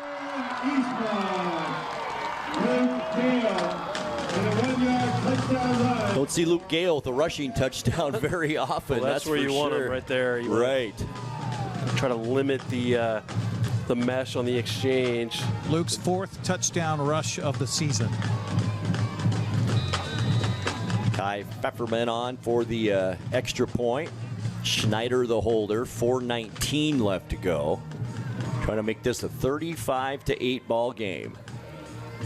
Hold is down, the kick is up, and the kick is good. 4:19 left to go in this one. Eastmont in control. It's the Wildcats 34 and Moses Lake 8. Back to the field in 60 seconds. Abby's has been around the Pacific Northwest for generations. Yep, our parking lot used to have phone booths, and this amazing hair was considered to be in style. You know what hasn't changed in the past 59 years? Our recipes, hand-rolled dough, and toppings to the edge. That's what makes us legendary. It's back, baby. You asked for it, and Abby's listened. Bacon. Bacon. Cheddar. Yep. This amazing pizza is on sale for a very limited time. Hurry in or order at abbys.com. Your taste buds and family will thank you. Are you dealing with a pest or weed issue and you just don't know what to do? We use the best pest control methods approved for areas with kids and pets. Whether it's rats, mice, ants, or spiders, or something else altogether. We provide the coaching and solutions you're looking for. And you can know that your dollars are supporting a local, family-owned and operated business. Allow us to help you get back to living healthy and pest-free. Harvest Valley Pest Control. 5 plays, 51 yards for the Eastmont Wildcats. 2 minutes and 15 seconds off the clock. A 1 yard touchdown run by Luke Gale. Point after good. And we are at 35-8 with 4:19 left to go in the fourth quarter. It's been pretty dominant for Eastmont tonight, Brandon. Yeah, with a few flashes from Moses on some long throws. Other than that, it has been all Wildcats. All right, the kick at Escalera downfield deep at the 5 yard line. Here's the dangerous one. No, it isn't Thomas. On that return, Noah Hernandez takes it out to the Moses Lake 29 yard line. On the team tackle for the Wildcats, Brady Jay. 4 minutes and 12 seconds left to go here in this Big 9 championship game, the final regular season game of the season, and it's been all the home team tonight, the Wildcats, with a 35-8 lead. Moses Lake with the football, first down at their own 30 yard line.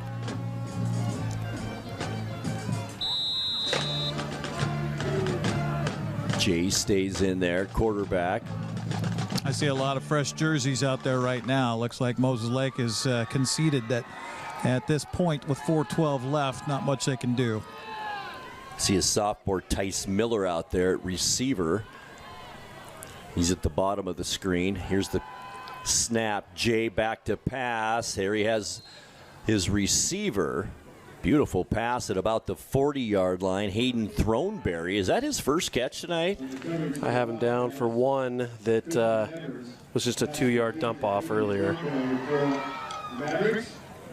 Boy, I don't think he caught that in bounds. I think he stepped out of bounds before he had control of the ball. But the official right there a little closer than me says that's a reception. That's enough for a first down, 10 yards on that reception for Throneberry. One of the top receivers for Moses Lake, in the top three, behind, of course, Middleton and Thomas. And then it's Throneberry, and he's been very quiet tonight. First down and 10 now for the Mavericks. 3:44 left in the fourth quarter. Jay rolling to his right. Lots of time. Wings it right side. Has a receiver. Beautiful pass out there. And on the catch, Grant Smith for Moses Lake, a 6'3", 180-pound sophomore. That'll be a gain of 12 and another first down for Moses Lake. Ball spotted at the Eastmont 48-yard line.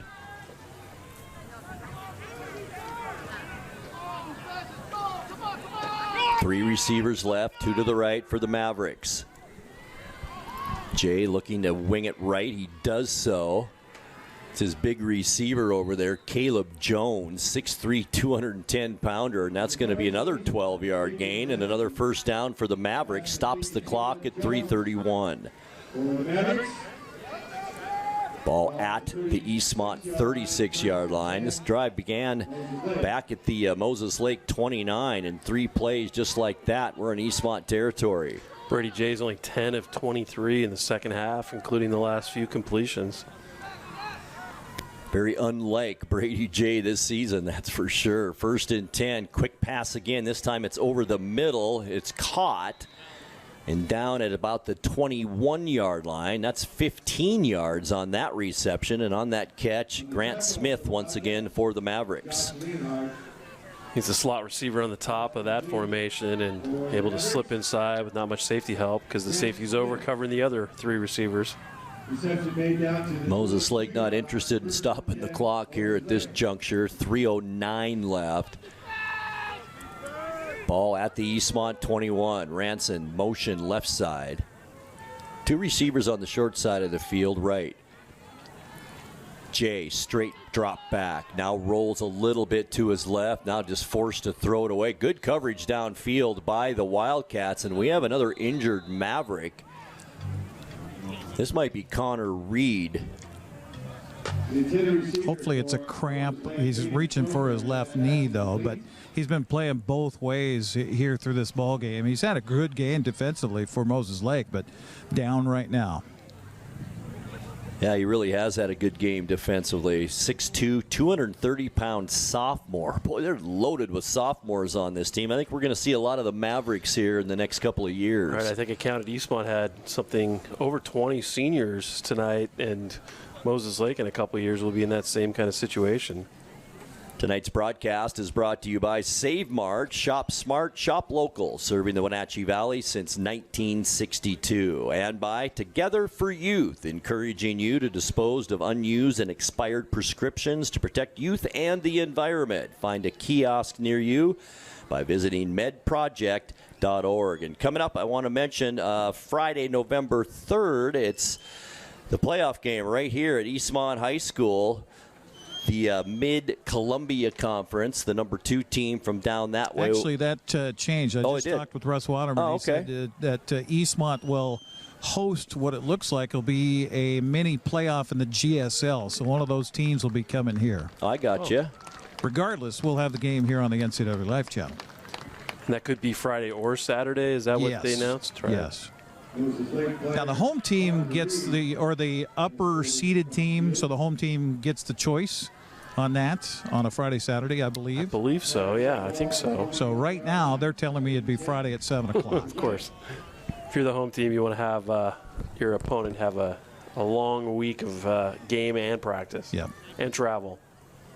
Any updates on Wenatchee and West Valley?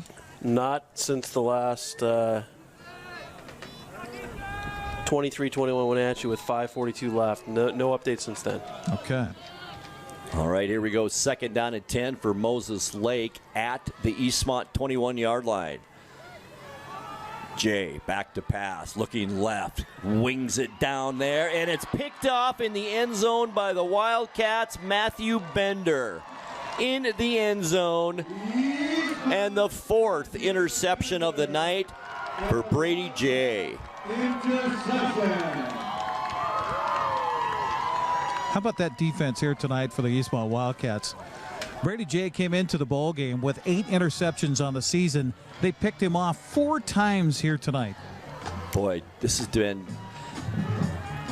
we talked about the defense of Eastmont unheralded really all season long. They've given up 12 points or 10 points per game is all this entire season. Here they are, one of the highest powered offense in the Big Nine. They've given up 8 points tonight, so lots of credit to this Eastmont defense. Big run for Gunnar Peterson again, up to about the 35, gain of 13 on that carry. To the 30 to the 34-yard line. On to 33. 2:31 left to go. First down. We talked in the pregame about how I thought that the Eastmont defensive front would be a big factor, and what they've done is they've allowed the defensive backfield to really have a stellar night. Yes. Once again, Gale looking at the play clock, trying to get it down as far as he can as we approach 2 minutes left in the game. Handoff up the middle, still on his feet. Nice run by the Wildcats. Across the 40 to about the 42, gain of 9 on that play. I talked to Gunnar Peterson earlier this season, and I said, well, what do you like to do in your free time? Lift. I said, okay, all right, so, what do you squat? I think he told me 600 pounds. I think that's accurate from what I've heard, too. 600 pounds. That is incredible. It really is. His dad's a big guy and a strong guy, too, so pass that down to him. 2nd down and 2 for Eastmont. 1:20 left to go. Handoff in the middle, up the middle. It's Landon Moore. He gets crunched in there by big 99 Holden Hendricks. And that is a first down for Eastmont across the 45 to the 47, gain of 5. Well, you go back a few weeks ago when Eastmont went across the hill to play Skyline, came away with a 21-3 victory, and I asked Coach Mike Don after that week, I said, well, you get an interesting test. He goes, yeah, that was kind of a litmus of whether we're ready to go for playoffs. I think another litmus passed here tonight. Eastmont definitely ready for the playoffs. Yeah, that win at Skyline, I think one of the biggest wins they've had in their school history in a long time. That's my opinion, as Gale takes a knee, and that should do it here. What a night for the Eastmont Wildcats as they defeat the previously undefeated Moses Lake Mavericks by a final score of 35-38. Players lining up all ready to shake hands with 15 seconds on the clock. Moses Lake just wants to get the heck out of town at this point, right. I think. And what a game by the Wildcats. We'll take a 2-minute timeout. We'll come back. We'll have stats, and Eric will interview Coach Mike Don and probably a player or two as well as we continue here on the NCWLIFE Channel right after this. Hi, everybody. Dan Coos alongside Jesse Coble from Alpine Air. My heat pump there's like steam coming out of it. It's making weird noises. Is this something I need to be concerned about? No, Dan, that's normal operation. Refrigeration technology steals heat from the outside, transfers it to the inside, and it creates frost on your heat pump. The defrost cycle melts that off, which creates steam and a little bit of noise. That makes sense. Turn to the experts at Carrier and Alpine Air. For heat and air, call Alpine Air. Thanks, Jesse. Thank you. Hey, hon, would you run this around to the wash rack? Oh, okay.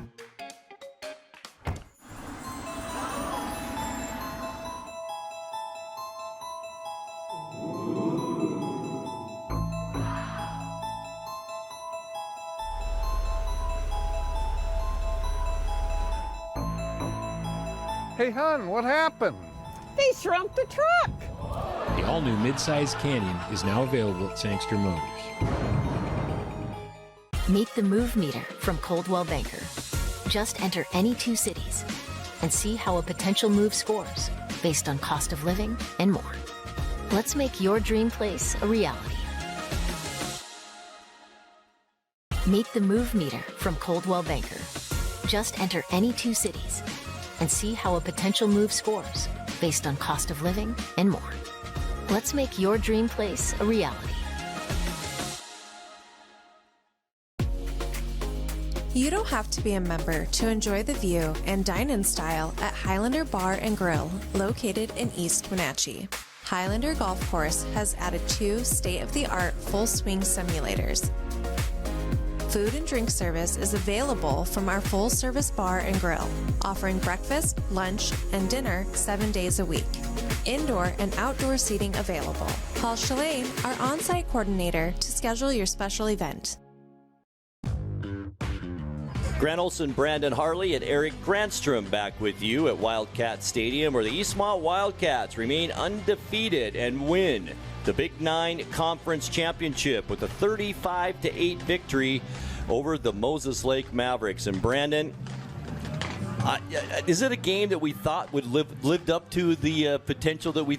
I don't know if Moses Lake played as well as we thought they would play, or maybe Eastmont played better than we thought they would play. I definitely think, 2 things. Eastmont played better defensively than I anticipated. I thought their game plan with 6 defensive backs, shadowing over the top, splitting the 1 and 2 receivers on the wide side was really smart, playing man underneath, making them earn. They gave everything that Brady Jay could possibly look at, and he struggled all night with that. And, Coach Don had a great game plan, didn't he, both on offense and defense, especially defensively, showing, like you said, Moses Lake, a lot of different looks, and that confused the young quarterback a little bit, I think, out here Definitely tonight. Did. I don't think the Eastmont game on offense looked like an Eastmont game on offense to me, right?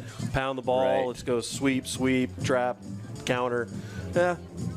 Play action pass touchdown. That's right. So they were very efficient on offense, like an Eastmont team does. I think they had the 1 interception, but other than that, I don't think they had any other turnovers. So, and obviously Moses Lake had 4 interceptions. They did 4 interceptions, turned it over on downs 4 times in this game as well. Let's take a look at the scoring drives, and tell you what, Moses Lake, this is their drives to begin the second half. Interception, turn it over on downs, turned it over on downs. Finally, the 8th drive of the ball game, Moses Lake goes 5 plays and 70 yards. A 5-yard touchdown pass from Jay to Ranson. 2-point conversion was good. That at that time made the score 28-8. Eastmont had scored previously on 1 play, 61 yards. It was Ruffins on a halfback pass from Yale, and that's what made it 21-0. The Moses Lake score 28-8, and then Eastmont just kept it going. 3-play, 50-yard drive with 10 minutes left in the fourth quarter. Peyton Guest, a 35-yard run, PAT good, and that made the score 28-0. Then Moses Lake scored on their only drive of the night, and finally Eastmont added another one with 6:34 left in the game. It was 5 plays, 51 yards, a 1-yard touchdown run by Luke Gale, a point after try good, and that made the score 35-38. It was all Eastmont Wildcats here tonight. Yeah, for Eastmont, we'll go with Moses Lake first. Brady Jay, who had an average first half, had a below average second half. He ended up with 19 completions on 40 attempts. He did end up with 234 yards and a touchdown, but as we said, those 4 interceptions. Tommy Ranson had 11 carries, and he ended up getting at the century mark, 100 yards with the touchdown. Joel Middleton had 4 receptions for 34, and Kyson Thomas had 3 for 72. Eastmont, Luke Gale again had such an efficient game. He was 10 of 14 for 132 yards, 2 touchdowns, and that interception in the end zone. Gunnar Peterson got on track in the second half. He ended up with 108 yards on 5 carries, breaking away on a couple long runs there towards the end. So he kept his streak of 100-yard games going. Unofficially, right? Right. According to my unofficially. Stats. Peyton Guest had 8 carries for 67 yards. The 1 touchdown pass was from who's the halfback who made the pass there? It was Bodie Yale. Had a 61-yard touchdown That was pass. a pretty play. Beautiful play. In pregame, we talked about potentially the chance for a kind of a quick hitter, momentum shifting trick play, and there it was. So Adrian Ruffins ended up with 3 catches for 3 touchdowns with 93 yards tonight. Bertie, what a game for the senior, kind of to end his regular season career with 3 touchdown receptions tonight. Eric Granstrom is down on the field waiting for Coach Don as he just broke the huddle with his post-game talk with the players. And we'll send it down now to Eric Granstrom. Eric.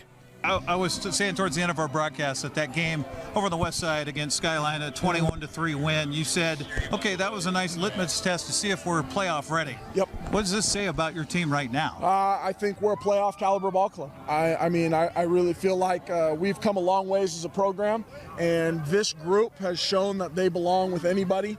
And, we're excited and proud of where we are. And, I think Moses Lake could go out next week and beat Chiawana. You know, they've already beaten one team from their league.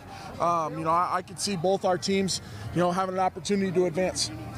We talked so much about Brady Jay and how good that sophomore can be, but there was some times tonight where he kind of looked sophomore-ish, like you guys had him kind of a little bit rattled, I thought. Yeah, I think a big part of it was our defensive line. Yeah. We're able to rush 3, sometimes 4, and get pressure on them with just 3 or 4, and that's hard because when you're dropping 7 or 8 and you're able to get a lot of pressure on him, it's hard for a quarterback to find guys, and our coverage guys did a great job and made plays. And he made some sophomore mistakes, but I think a lot of them were forced. You are, you say it all starts up front. I thought Damian Arellano made a big block to spring Lannon for that first big run you had that got you guys towards your first score, and then he makes a play defensively. Talk about tone setters. Oh yeah, no, he is definitely a tone setter. He's a guy who goes out on both sides of the ball, plays with great energy.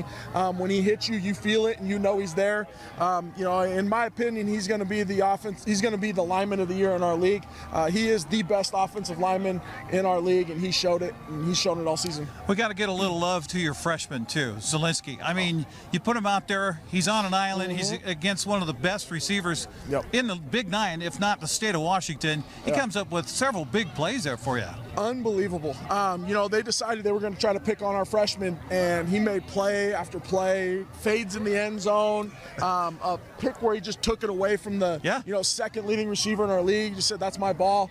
It was unbelievable to see how much he's grown this year and how much better he's gotten as the year's gone on, with both him and Joey Lasone. They both have just grown so much, and the plays they're making that early in the year they weren't is awesome to see.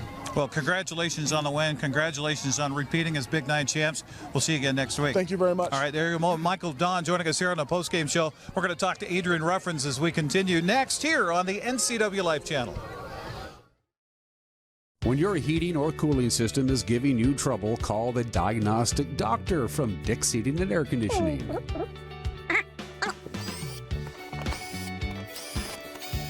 Here's the culprit right here. All joking aside, when you call Dick's, you're calling 35 years of experience at customer service right here in the Wenatchee Valley.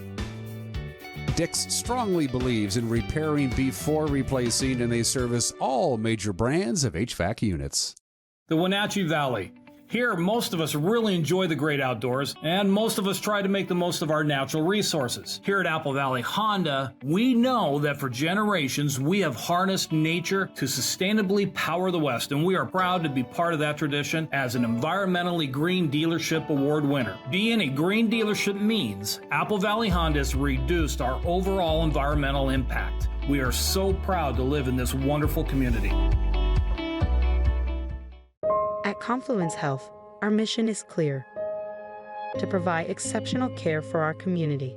We believe in healthcare that's personal and local because we're just like you, members of this great community. We are Confluence. Local care by and for our community. Local care by and for our community. Local care by and for our community. We are Confluence.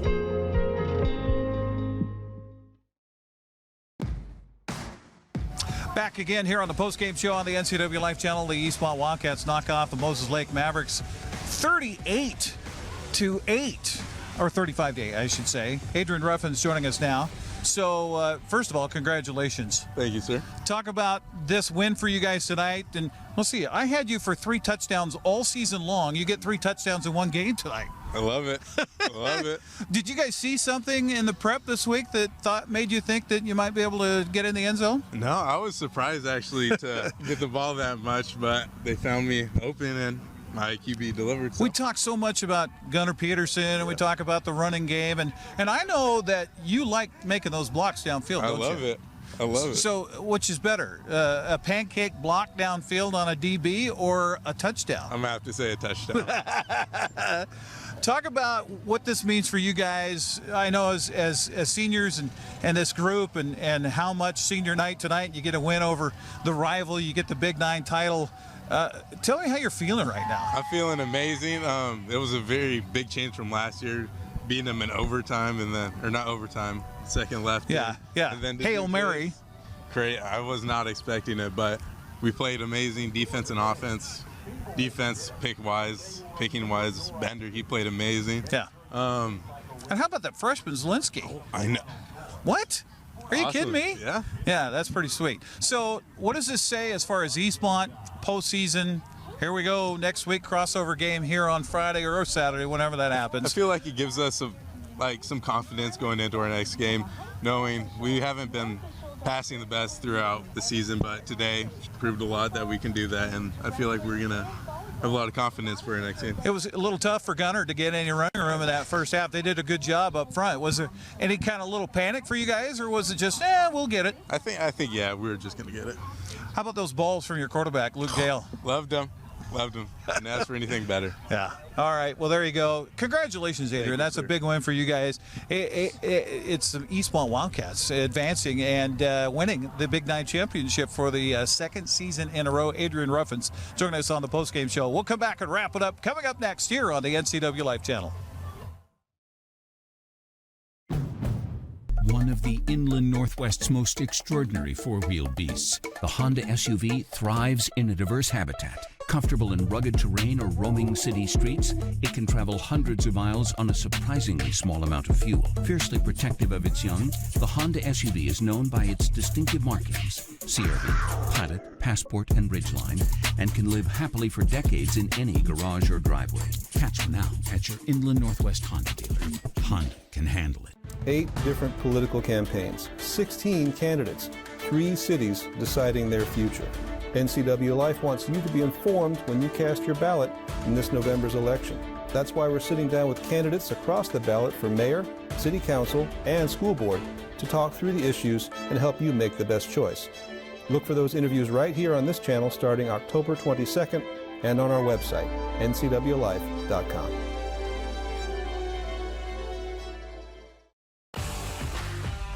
Well, the Eastmont Wildcats win in dominating fashion here tonight over the Moses Lake Mavericks by a final of 35-8. Eastmont improves to 9-0 on the season, and I have a feeling the RPI might register the Wildcats as the top-ranked team heading into the crossover next week. Could be Friday, could be Saturday. We'll be sure and find out, and we will have it here on the NCWLIFE Channel here from Wildcat Stadium. Thanks to everybody that was involved in our broadcast here tonight. Thank you for watching, and how about those Wildcats as they win it again, the final 35-8. Have a good night, everybody. Devereaux is going to pass. No, it's Bishop in there now. Tonight's coverage of live local sports has been brought to you by Abby's Pizza, Alpine Air, Apple Valley Honda, Biosports Physical Therapy, Clean Air Connection, Coldwell Banker Cascade, Confluence Health, Dick's Heating and Air Conditioning, Global Car Care, Harvest Valley Pest Control, Highlander Golf Course and Grill, Kennedy Real Estate Group, Les Schwab, Sangster Motors, Save Mart, and Together for Youth. Thanks for joining us for live coverage of local sports on the NCWLIFE Channel. We now return you to normal programming already in progress. That'll be it for tonight as the Wenatchee Panthers